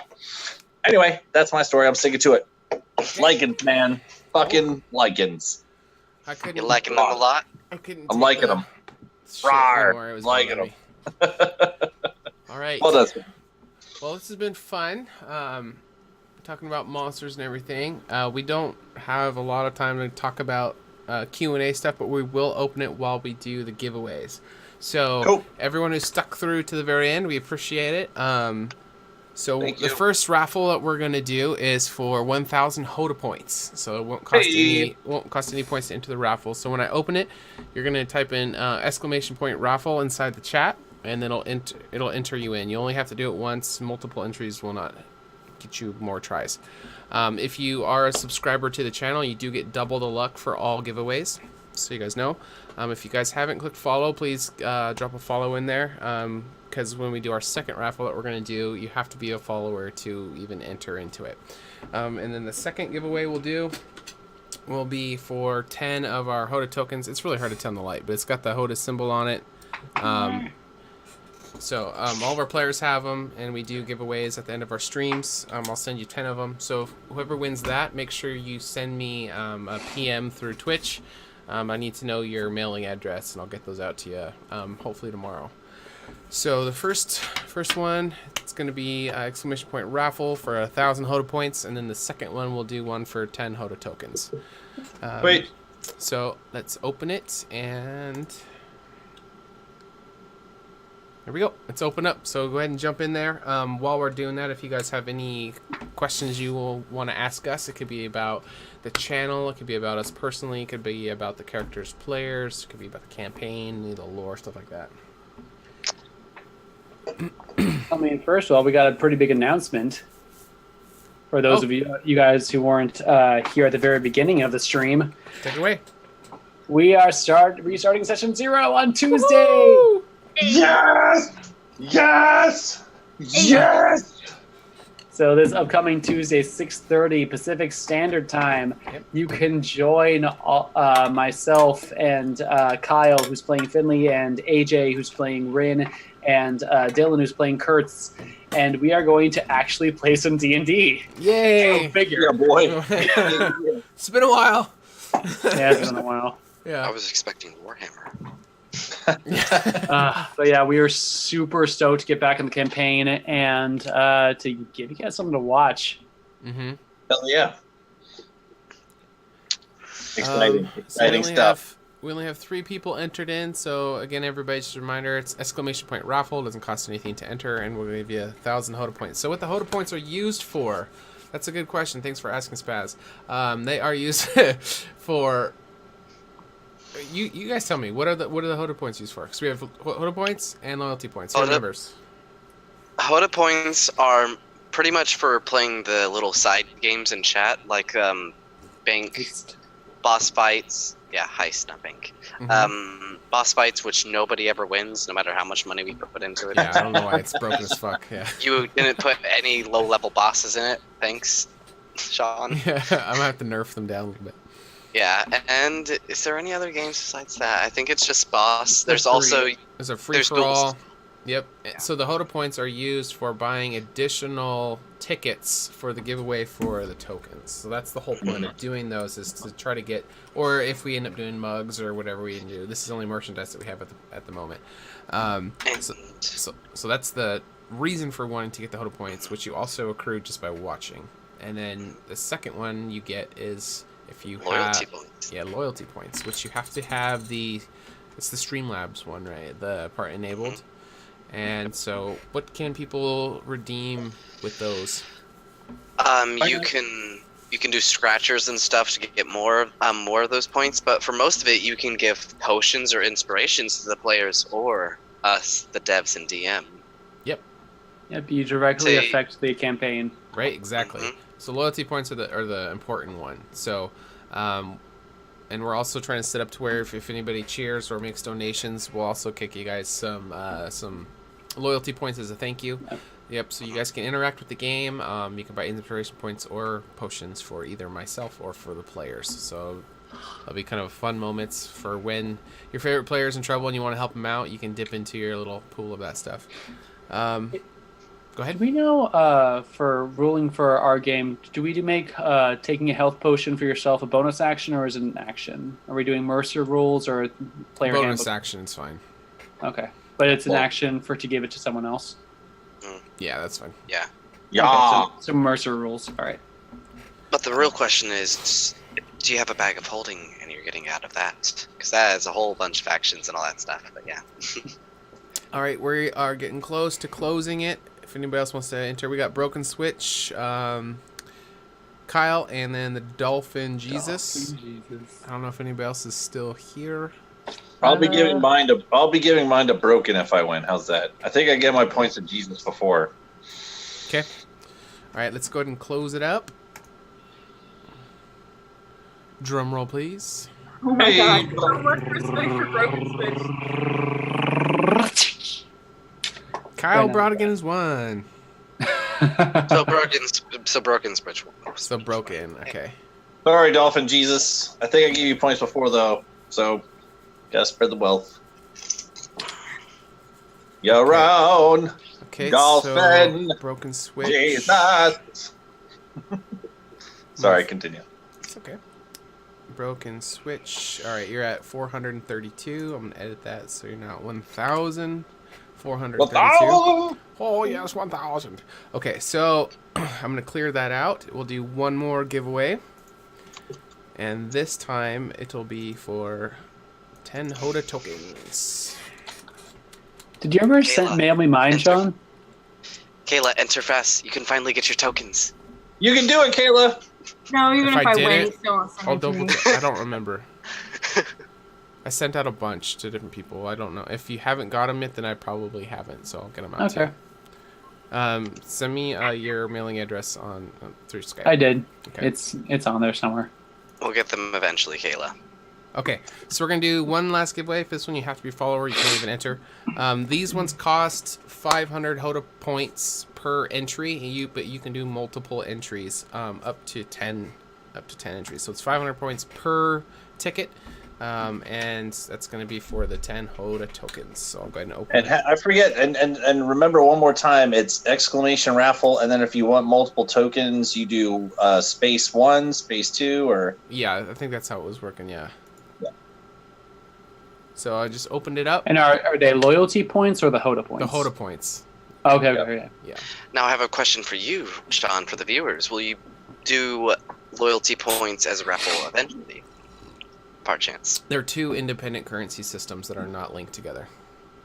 So you can't give people loyalty points. I can give people loyalty points, but you can't use HotA for loyalty or loyalty for HotA. It's two different systems. It's supposed to be one or the other, but I chose to use both just so we have more things to do. Okay. All right, so we got Get it, Solemn. Kyle bought 2. User 5354. That's Solomon, right? Solomon. Solemn, yeah. Solomon. He bought 10. Broken Switch has damn. got. Going all in. Yeah. Broken Switch has bought 2 tickets. So let's see who else. buying 10. Getting it. Yeah, go big or go home. And if you guys are subscribers, it gives you double luck. So it will essentially double how many tickets that you have. But let's see. Since we got a little time, do we have a date for the PvP yet? Is it next month? I think. Well, the initial date was supposed to be November 14th. Okay. Okay. So is that not- Tuesday or Wednesday or? It's a Wednesday. Should be Wednesday. Yeah. Okay. That's the initial, and if I'm not mistaken, we're at 6 out of 8 players. Are we? There's me, Connor, Nick's involved, Anthony's involved. Anthony. Solemn. Is the other intern involved? Solemn. That's We have Brian and Anthony as the 2 interns right now. not Nick. I'm like, okay, so that minus. So 5 or Okay. 6 or so. Yeah. I think AJ said he'd do it too. Oh Actually. yeah, AJ's also in, so yeah, that does give 6. Did you ever get Oh, yeah. the application from Robert at all? Yes, I have. Okay. Yeah, I have some other. I remember. I have got stuff for PvP from Nick, Anthony, Zach, Connor, Robert, plus any players who doesn't want to do it. So yeah, we're getting really close to do it. And was AJ on that list? Would that be 6? AJ's on the list. not on the list I just read off. So 6. 6 out of what? 8 we said that we're going to do? Looking Yeah. for 8. So yeah, we get 2 more. Like Flynn, we can still do November 14th. I have a bunch of messages in my inbox in Roll20. Some of them might be PvPs as well. Sweet. All right, so we're getting ready to close it. We'll give you guys another 2 minutes to enter in. It's exclamation point raffle space, and then how many tickets you want to buy. They are 500 points apiece for 10 HotA tokens. Before we close out, Kyle, you want to give a little shout out for where people can reach us? We're looking for, the devs and players and stuff like that. Like, where do people go for all that stuff? Oh, you mean HotARPG.com? Yeah, that's the one. For all your HotA needs? Yeah, you click on the website and lots of fun stuff on there. Make sure when you click up at the top, there's 3 little lines there. That's for the drop-down menu. You see everything. You see HotA. You see HotA 2. That's in the process / brainstorming phases. You see things for like RDI, and you see backgrounds from player characters such as myself and Connor and Ren and Dylan and all kinds of fun stuff. And you can see devs and things and HotA things and PvP coming up. And oh my gosh, there's so many fun things on HotARPG.com. Yeah, there's also a whole lot on just the HotA campaign as far as like the history, the backstory of the main Lore. races and lore. And there's some amazing artwork that's just a treat to look through. It's very nice and very well developed. It's very nice, and we're gonna be overhauling the website. What's his face? Change a few Dylan. Brain fart there. Dylan has started up some social media stuff, so we have Twitter and Instagram. Shit! I links. forgot. I made a not me.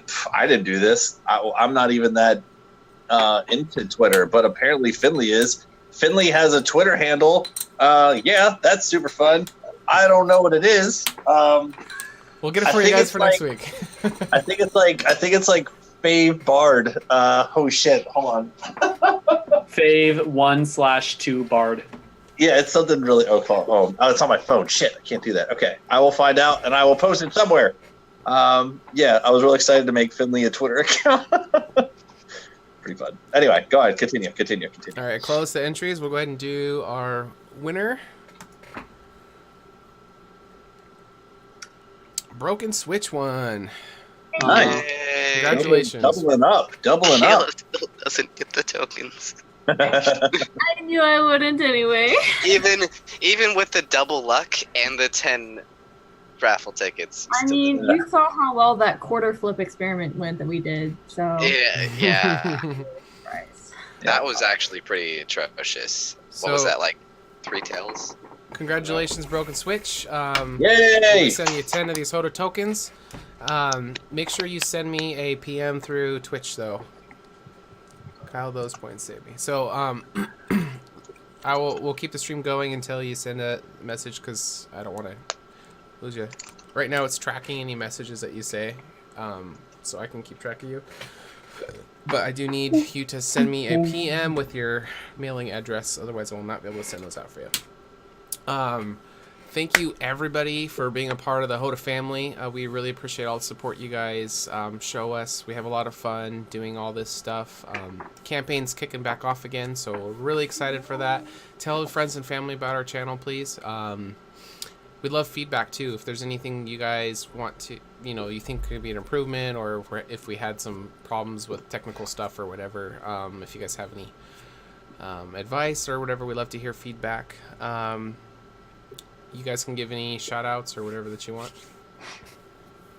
while we're waiting for Broken Switch to send me a message. No, man, just shout out to HotA and Sean and the devs for putting everything together. You guys are awesome. This is starting to become something pretty great, and gets better every time. And it's always good to hang out with fam. Mm-hmm. Okay. I'm taking this freaking choke collar thing off. Oh, he's on more. Okay. Shout out to the other devs that are here right now that work so hard on this Yeah. game. Mm-hmm. Like Brian, the dastardly Dastardly bastard. the dastardly bastard. Okay. Oh, and then shout out to the interns. Mm-hmm. Minions. Interns, hey, we got interns, yeah, those That's guys. Hey. They're the Huh. minions now. They're no longer interns. That's right. I forgot we They're changed pretty great. And then we're going to be picking up 2 more. I think two new people sent you. Did they send you messages on Roll20? I got a couple of messages from some people, but Yeah, we have 2 more people applying to be interns, so our dev team's growing. Nice. We need an editor. If anybody is good at editing video For clips, video, right? yeah. I can do it, but it's with everything I'm already doing, it's just extra time I don't have that I'd rather have putting towards developing the game and stuff. So yeah. Thanks everybody for being faithful supporters, and still waiting on Broken Switch. You're killing me, my dude. On a mobile, give me a sec. Kayla, did you get that what that guy wanted confirmed from our conversation last night? Or okay. Yeah, Broken Switch. Also, if you want to go onto Roll20, you can also find Sean as DM Steelax on there.